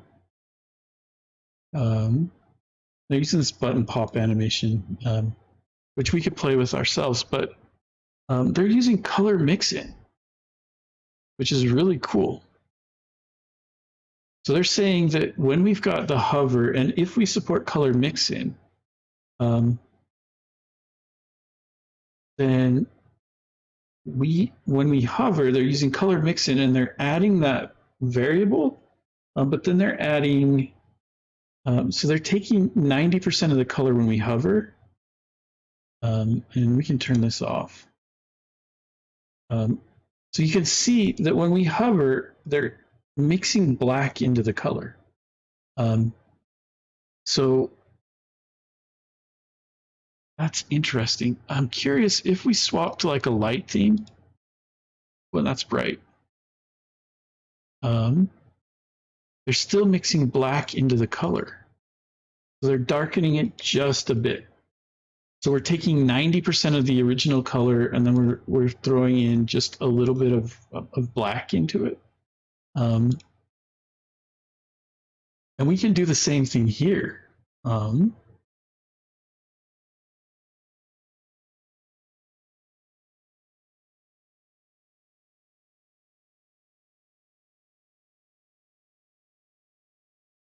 Does Tailwind, if we go look at Daisy UI,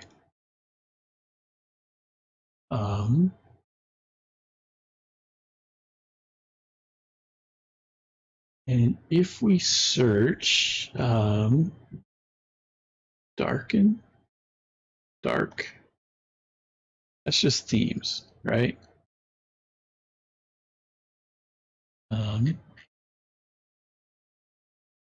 But what we can do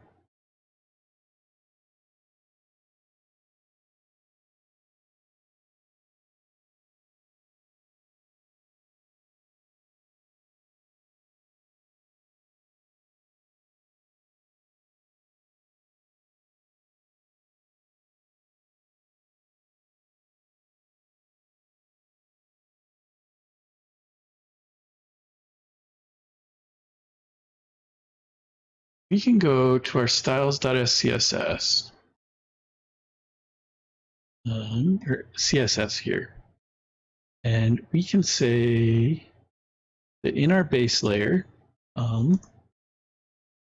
if we want to darken this, we need an @media, and to do the same as them, in the Daisy UI, we go back to the button.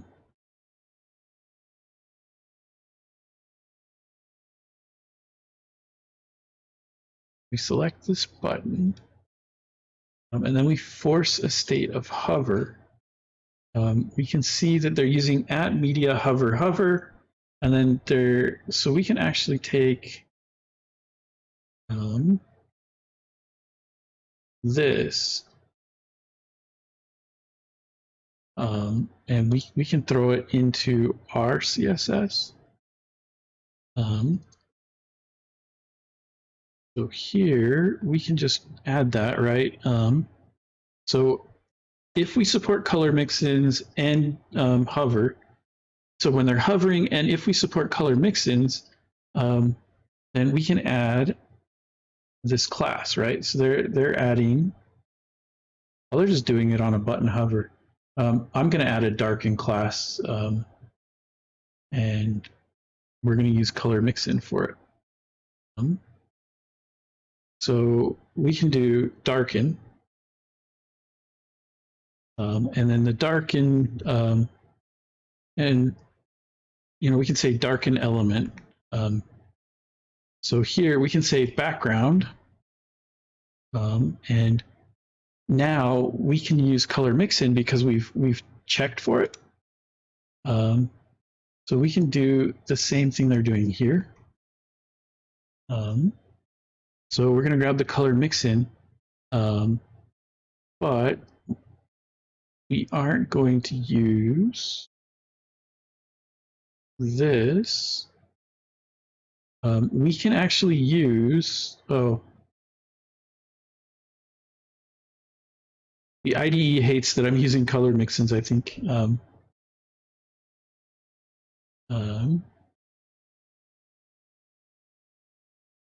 Color parameter outside of expected range, alpha, yeah. We're good. So we can actually grab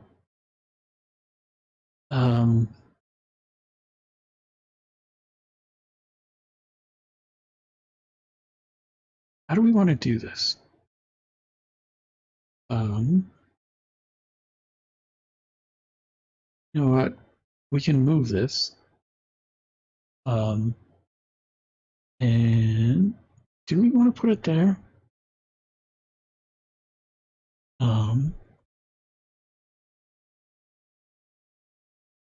Instead of that, let's just grab the element itself. So it's our main article component. So we can just say main dash, but we need the full selector. So we can look at the articles, main article. So here we can say main article. And now we can say, hey, we want the background color. And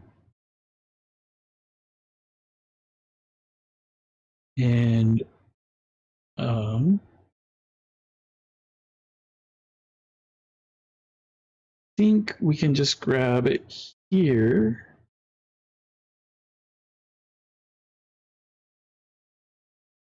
I think we just grab theme, or yeah, we theme, and here we can say colors dot, and when we did it in our main article component, the color we grabbed was the base 100.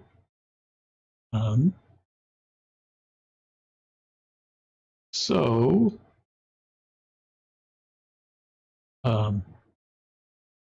so here we can do the base dash 100. And we don't need the opacity. We don't need the var. And we're going to grab 90% of that and then mix black into it.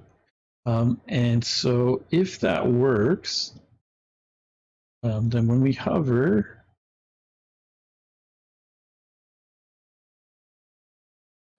it's probably easier to see on a darker. We're not getting that. So if we inspect, so lowercase main, so it's all lowercase. That's why it's not matching. So here, main article.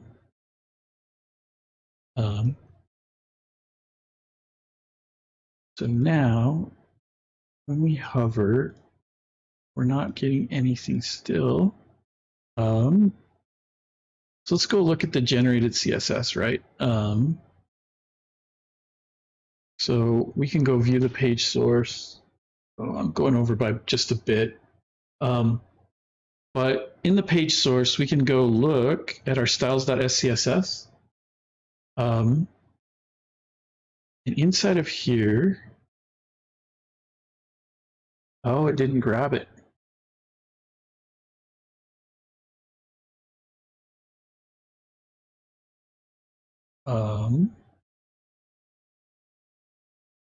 So this one didn't work.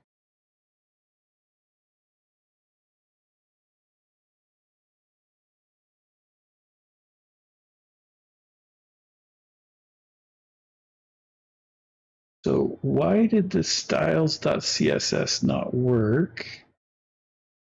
But it does work in here. Oh, because it's colors. Oh, it is colors. Theme colors.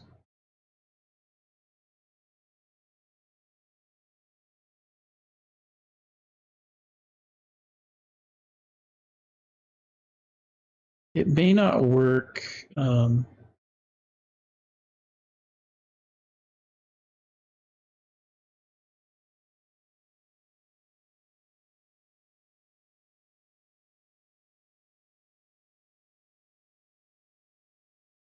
So one way we can test this, it's better than what I've been doing so far, is we can go here and we can inspect this.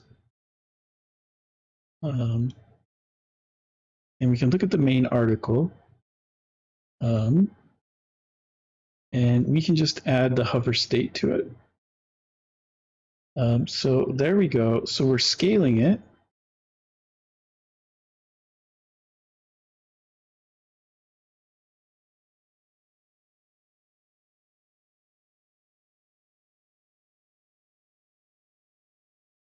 We add active with that nice, but we aren't getting the So we aren't targeting that element.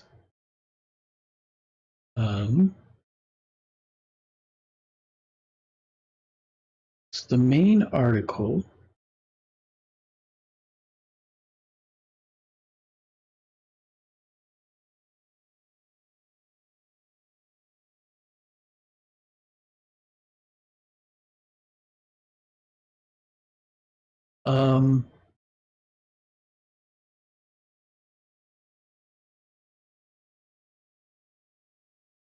Let's just do like darken main article. We can just call it darken dash article. I was going to do this anyway. We've got the at media hover.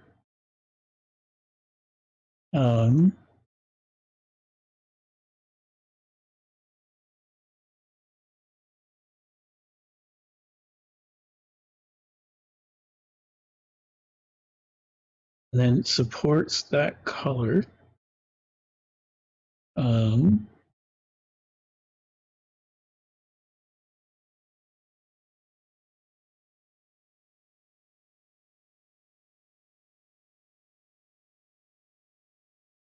Now we've got the darken article. We go to the main article.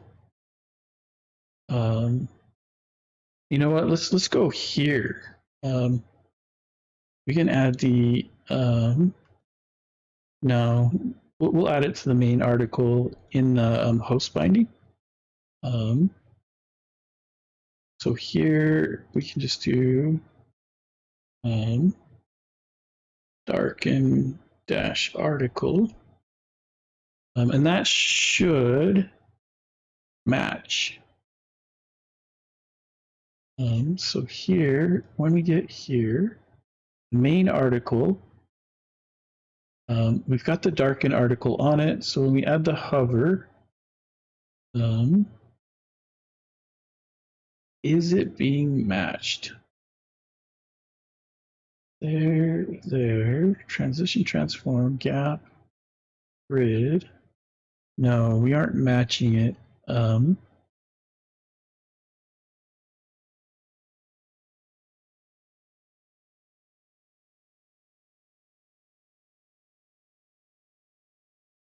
Let's test some stuff, right? So if we go back to our styles.scss, it doesn't like this.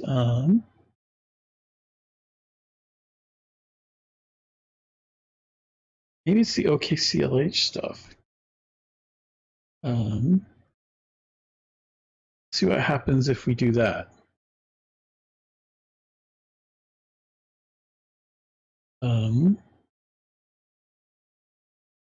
So we add the hover to it. We got the media query there with the min width.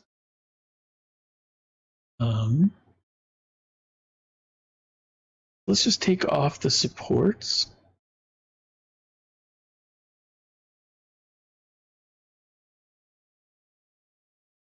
Or do I need this? Does that work?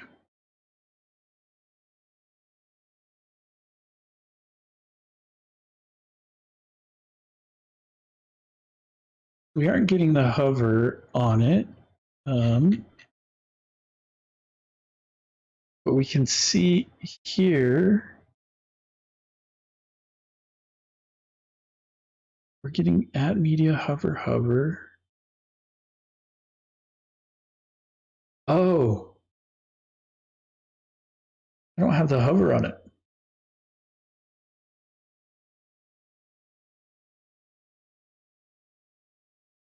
Then it should be applied at all times, right? So if we do hover here, and let's just comment this out for now.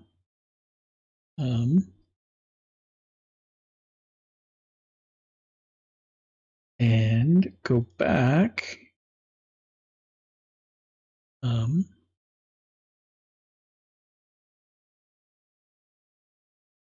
There we go. We've got the hover hover.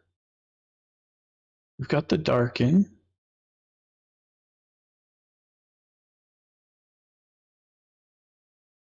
And so if we go to like a light theme, oh yeah, look at that. The funny thing is that it makes that, that's hilarious. It makes the hover here a little bit darker. Um, you know, the way to go when we do this, oh, and we can see it darken a bit now. I don't know if you can see that on YouTube, but or on Twitch, right on the stream.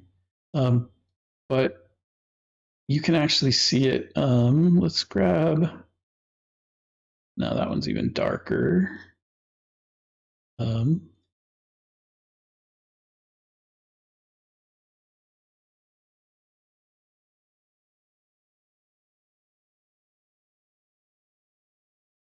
so yeah, you can see you can see it darkening. Let's see, winter is still too light. Coffee, way too dark. Lemonade, we can see. And darkening the background may not be the right way to go. Maybe lightening the text. By just a little bit. I don't know why this wasn't working with the in OK lab. So if we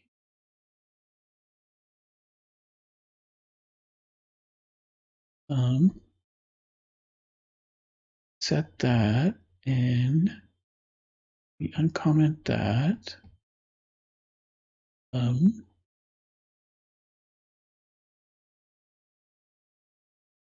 we need to indent this. Prettier doesn't like this because it doesn't understand Tailwind. I'll need to add some Tailwind stuff.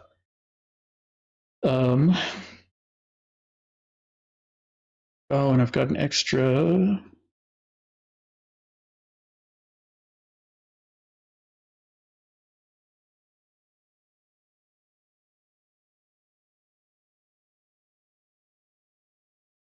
So hover supports that. Does it work now? No. Hey, Nixia, welcome to the stream, man.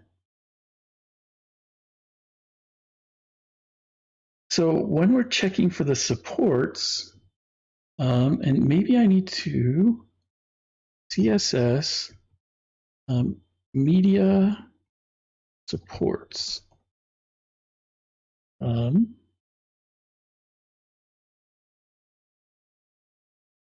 So there's the supports.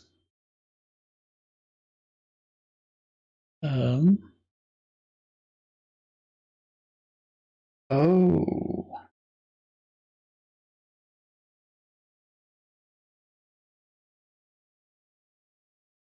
The not operator, double not.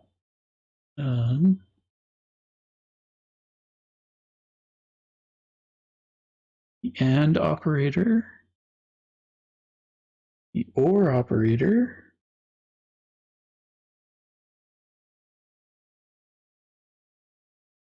There's the supports.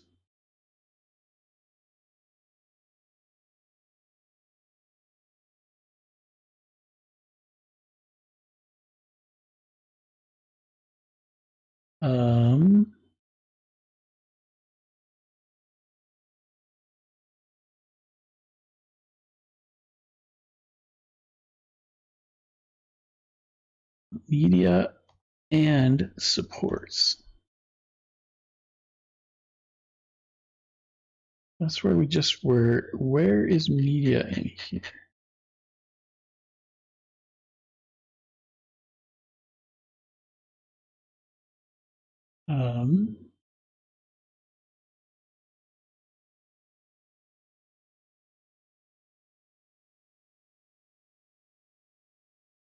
So here's the CSS media queries. they have supports in here? No. So CSS app media rule, and that is bright and max width.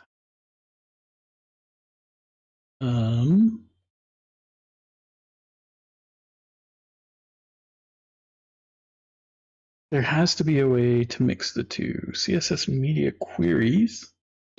Can you nest media and supports? This is the one.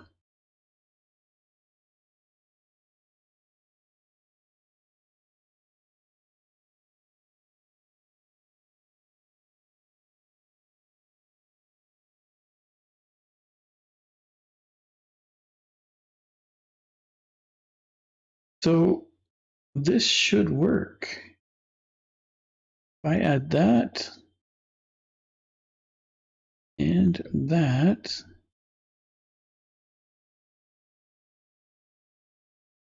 and it should work.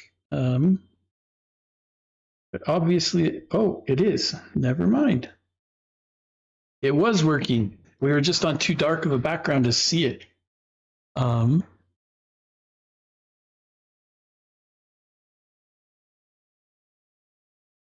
It is darkening out the text.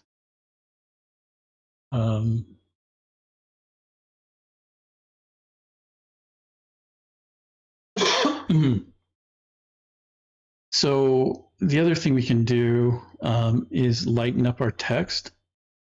And so we can say that we want the color to be, we don't want to mix black in here. We want to mix in some white. Just a little bit, maybe just a little bit more than, is that gonna make it too gray? And the color we're using is not theme base 900.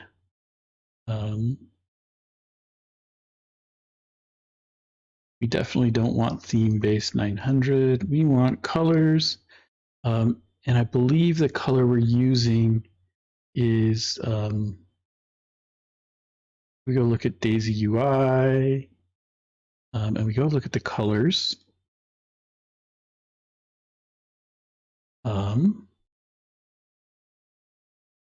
So I believe we're using, there's base 100, which is the background color.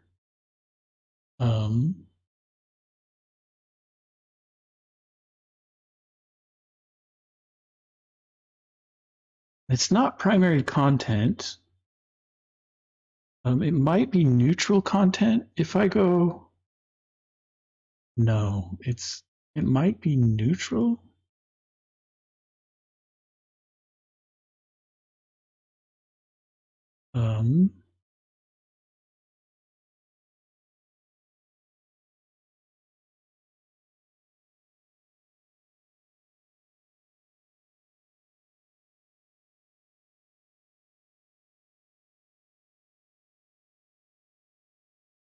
Because this shows up on top of primary, but neutral content, is that the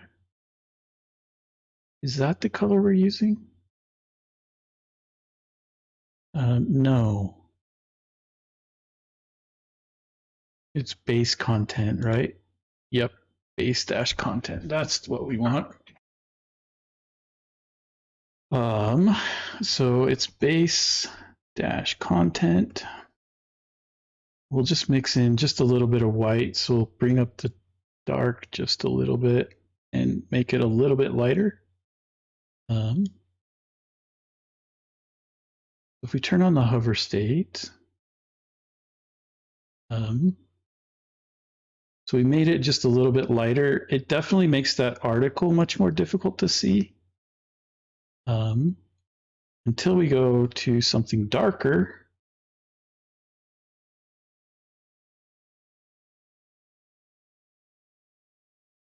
The other thing we want to do is animate that color transition. And so here, we also want to transition color. I think we also want to transition background.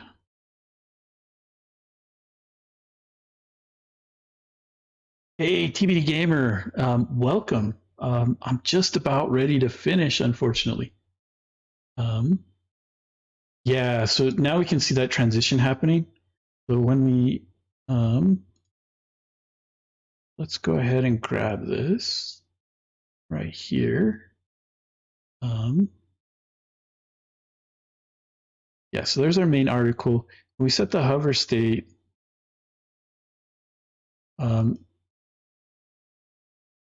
Is that animating? Can't tell.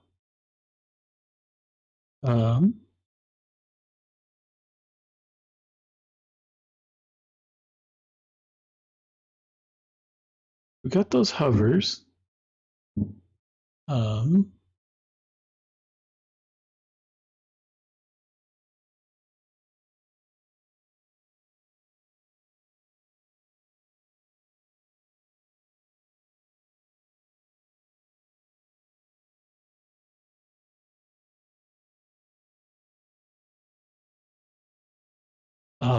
Let's look at transitions here.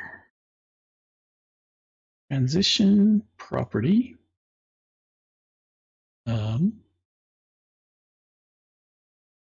Transition. Oh, we can just do transition. That'll work. Yeah, that works great.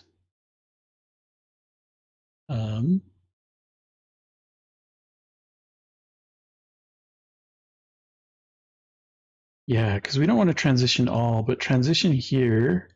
It's going to grab the colors. It's going to grab transform.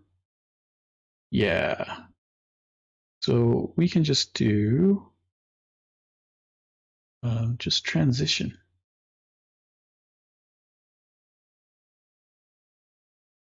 And that should, and they're giving us like a cubic transform on this. Yeah, and now we can see it's probably going to be easier to see on a lighter, but let's grab that. And so now when we add hover, we can see the hover coming in and out. And so now we're getting, that works. We can see our little trick down here at the bottom because it no longer matches the background color. I'm not sure how much I care.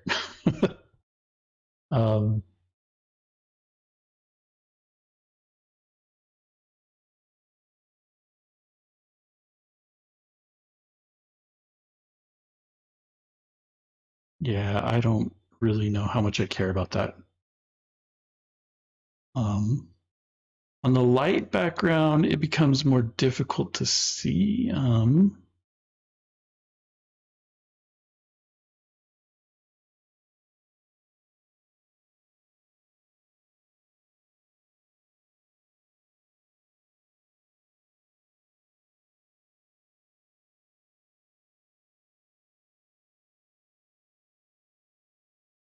mean, we could do something silly. I don't know how much I like it. But we could also just go, hey, apply. And here we can just apply text dash secondary.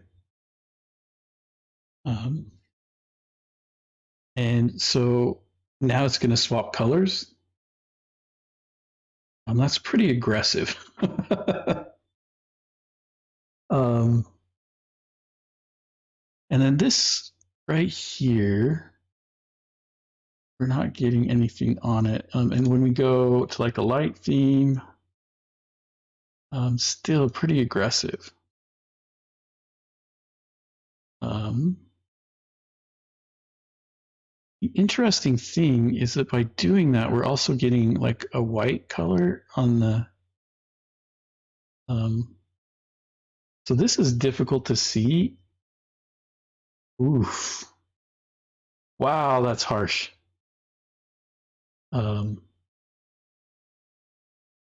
So in some themes, it looks okay. In other themes, it's incredibly harsh. It's even a little bit aggressive here. And then this text here, I think I know what the problem is here with this. If we go look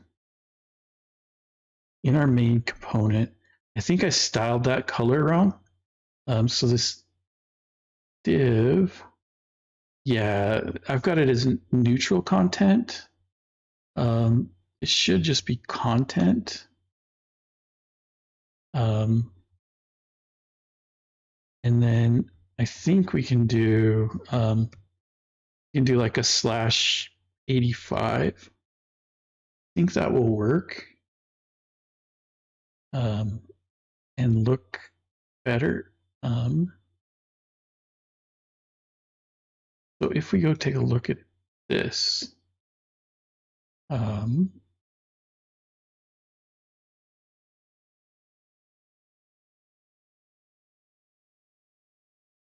it's not grabbing the /85. So let's take a look at colors. And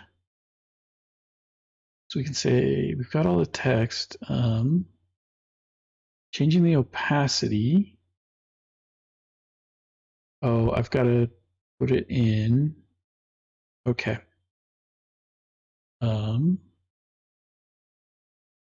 So here we can go 0.85. And now if we go back, it should be a little bit lighter. Is it? I can't tell.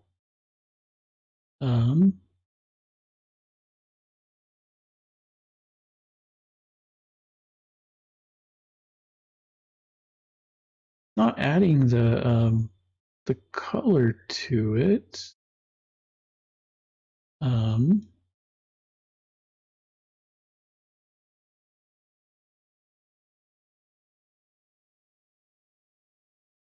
Oh.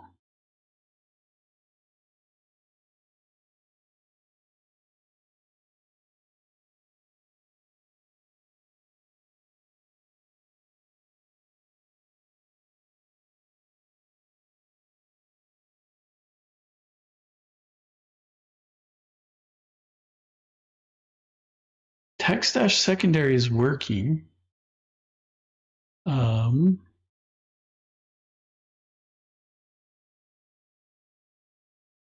Oh, it's content base. It's text dash content dash base. It's not.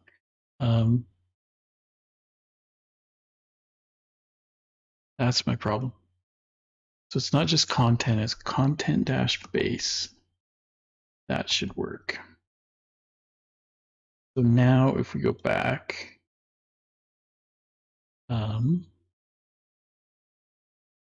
that's still pretty aggressive. That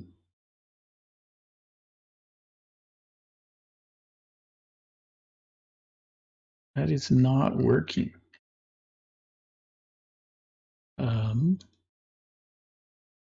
Like if I do text dash, is it maybe just base?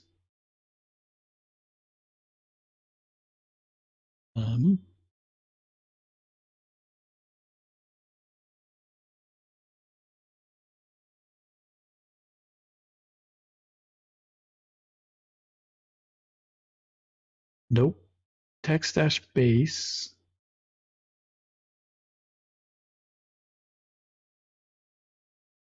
I think it's text dash color. That it context dash base.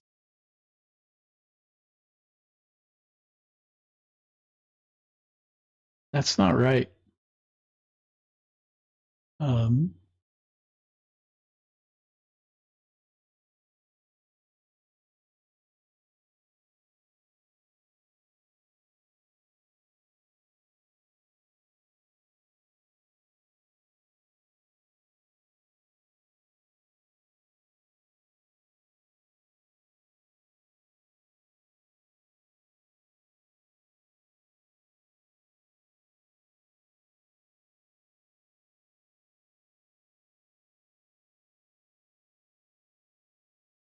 doing something wrong here, right? That's the decoration. I just want the text color. Text dash current. So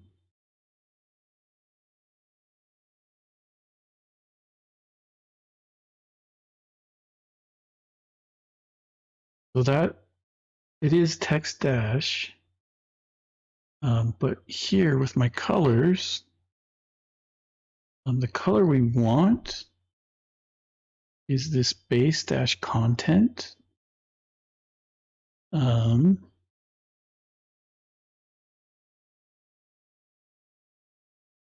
bg dash base dash content. So here, if we change the opacity, yeah, I should just be able to just do like a slash. We could do like slash 75. Or maybe even slash 50. We'll try a slash 50. So it's text dash content dash base. And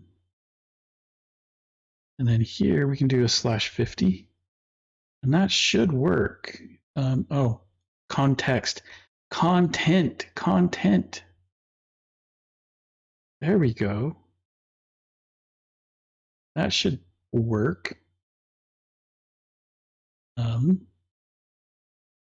So now if we go take a look, it should just be slightly lighter.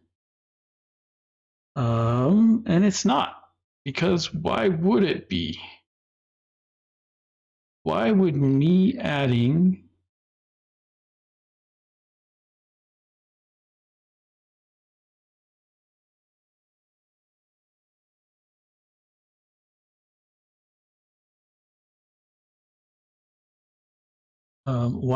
adding text dash content dash base slash 50 do anything for me, right?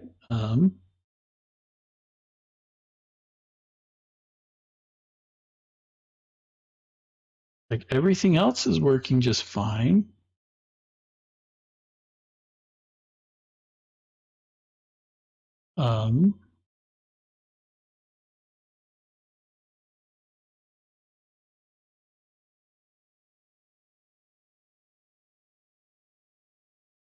Why would that work?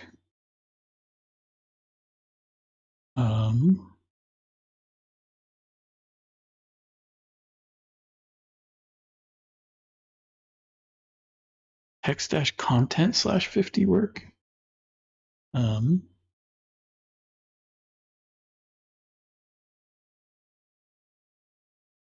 again, if we take a look at that div,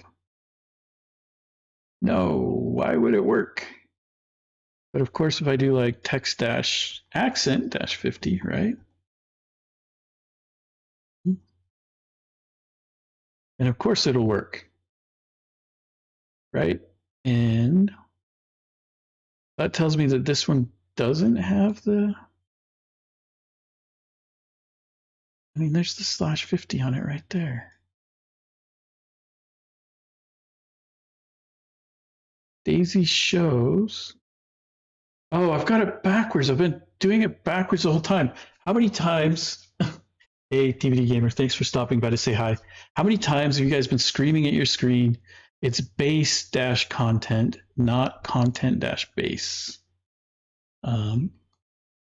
If we do base dash content, oh look, it even auto completes it for me. And here we do a 0.85. Now it should work, right? And it does. Imagine that.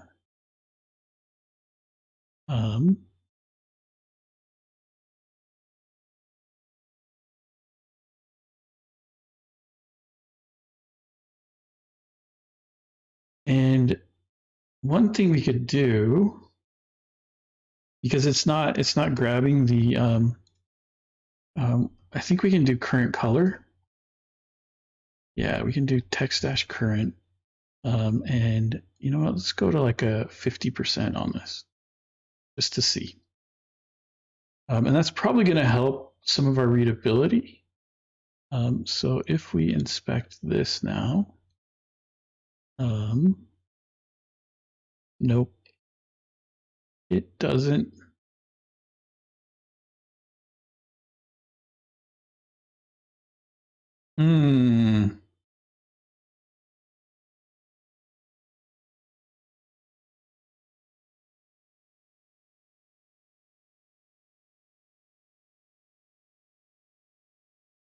I thought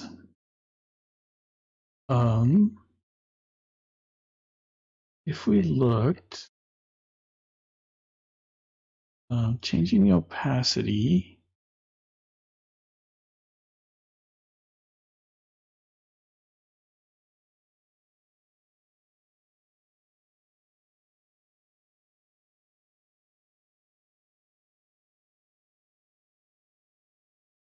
there should be current color, right? Yeah, text dash current.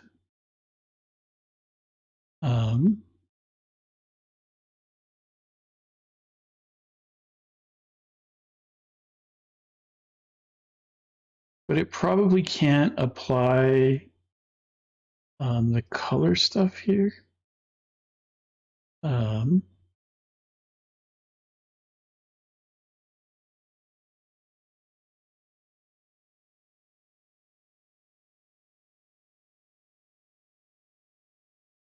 So here, if we look at current, yeah, it doesn't exist.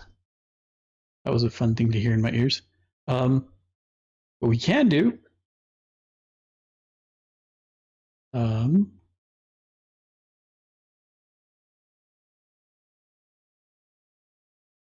don't want to do that. I was going to say we could mix some stuff into it. Can we just apply an opacity to it? Like opacity, like 50. Is that going to work? Can we do text dash opacity?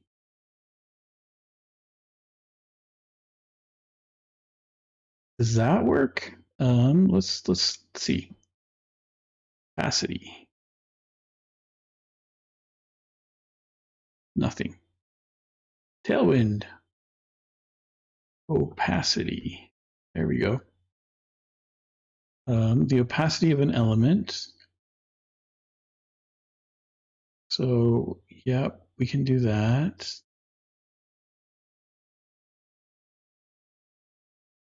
So if we go look here,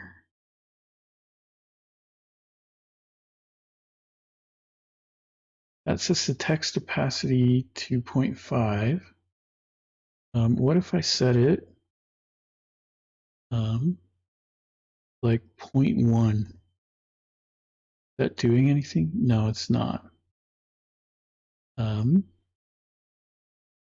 Where's my color here?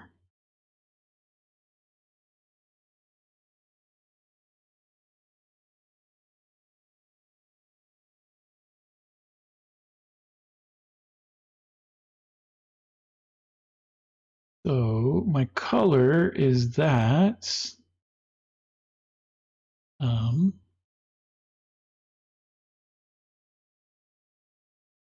Yeah, it's not using that text opacity at all in the colors.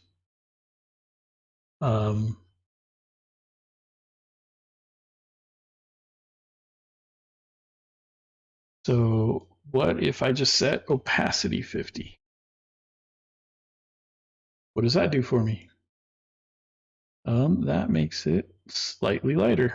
There we go. So I guess that gives us a muted theme. The only thing I'm worried about is on like a light theme, that muted color is hard to see. So that tells me that 50 is probably too light.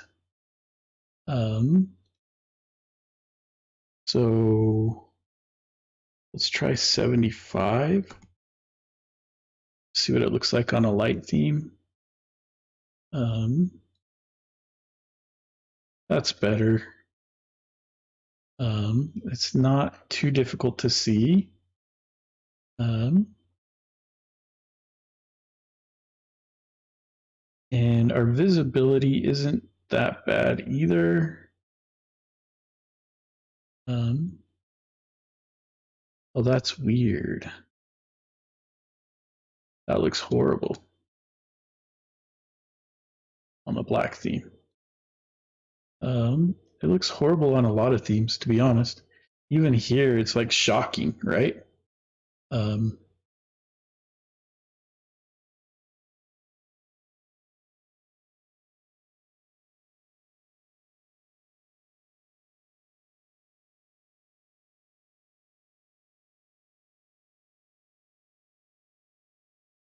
So one thing we could do is, instead of doing what we're doing in the styles, we could do a color mix. And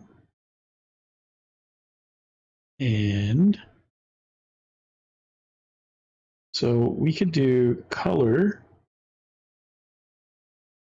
and we could say theme.colors, and this is base-content at 90%, or we could go even like 80% here, and then we could mix in theme colors dot I don't know, we could try secondary and see what happens.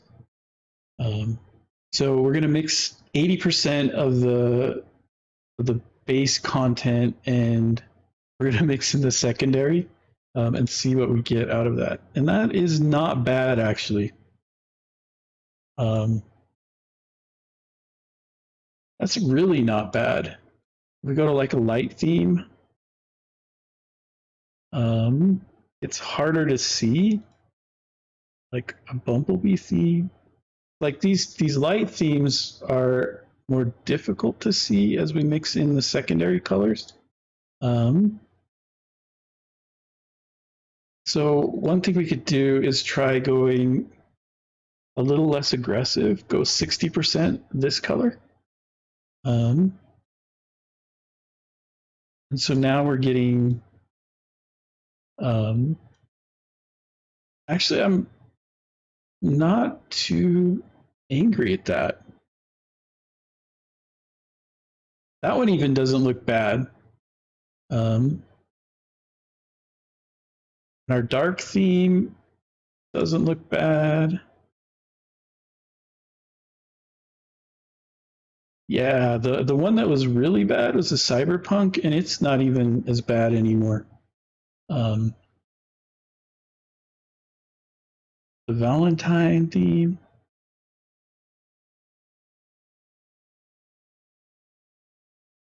Yeah, so using the color mix, we can get some nice, go back to the dark theme. We can get some nice, I don't know, what do we want to call this? Like some nice thing. The other thing, we could even be kind of funny and add like an overlay if we really wanted to the image.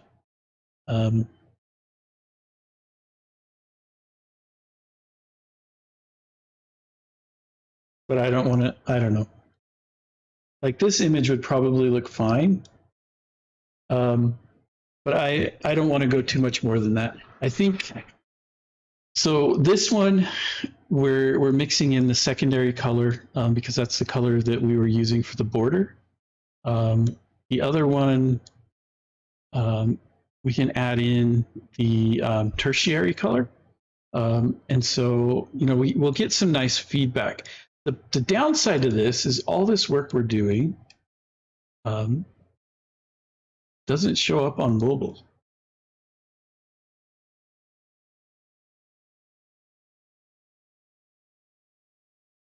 So we get a tap, but you know, we don't get yeah,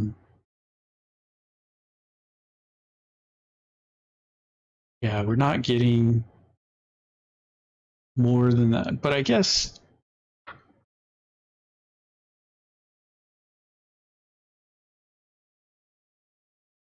I have to think about this.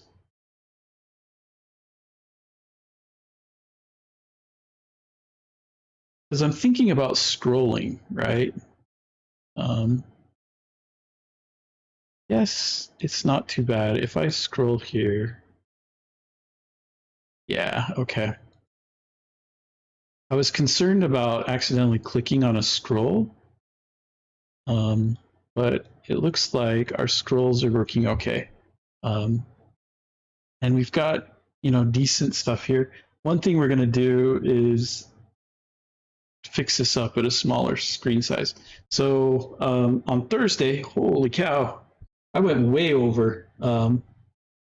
Yeah, and it is difficult. And Tailwind, I don't know how difficult it is. It's me learning Tailwind, right? Like I know the CSS properties, but I don't know.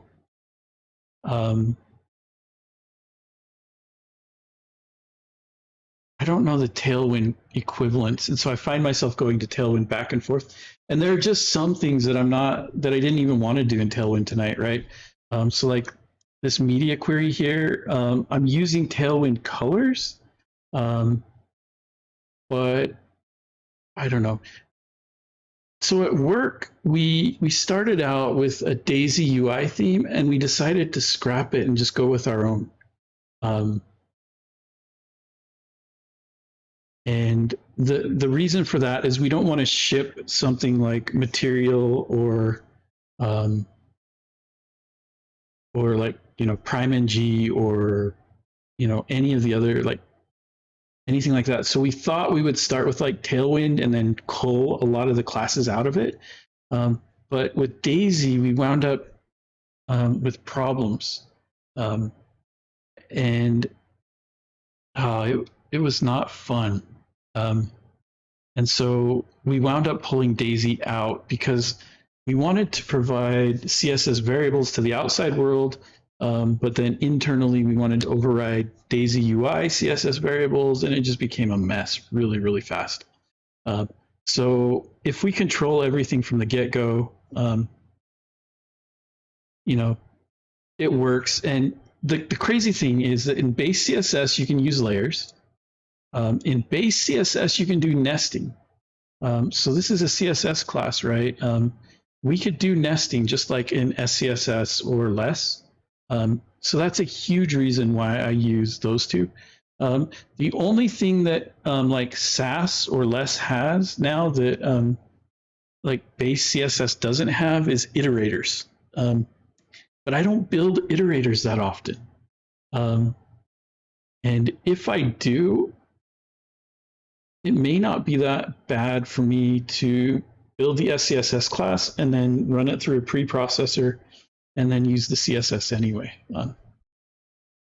So yeah, I'm going to end there. I'm an hour over. But thank you everybody for being here. And thank you for watching me struggle through some styling. This is definitely an area where I could get better, but I don't want to gloss over it for something like this, right? I'm still trying to decide what I want to do with this background, especially here. I don't know. I'll have to think up something. Maybe I'll talk to my wife, who's a designer, and she can help me come up with a better idea. Um, but in the meantime, thank you everybody for being here. We will be back Thursday at 5:30 p.m. Mountain Time. I appreciate you guys all showing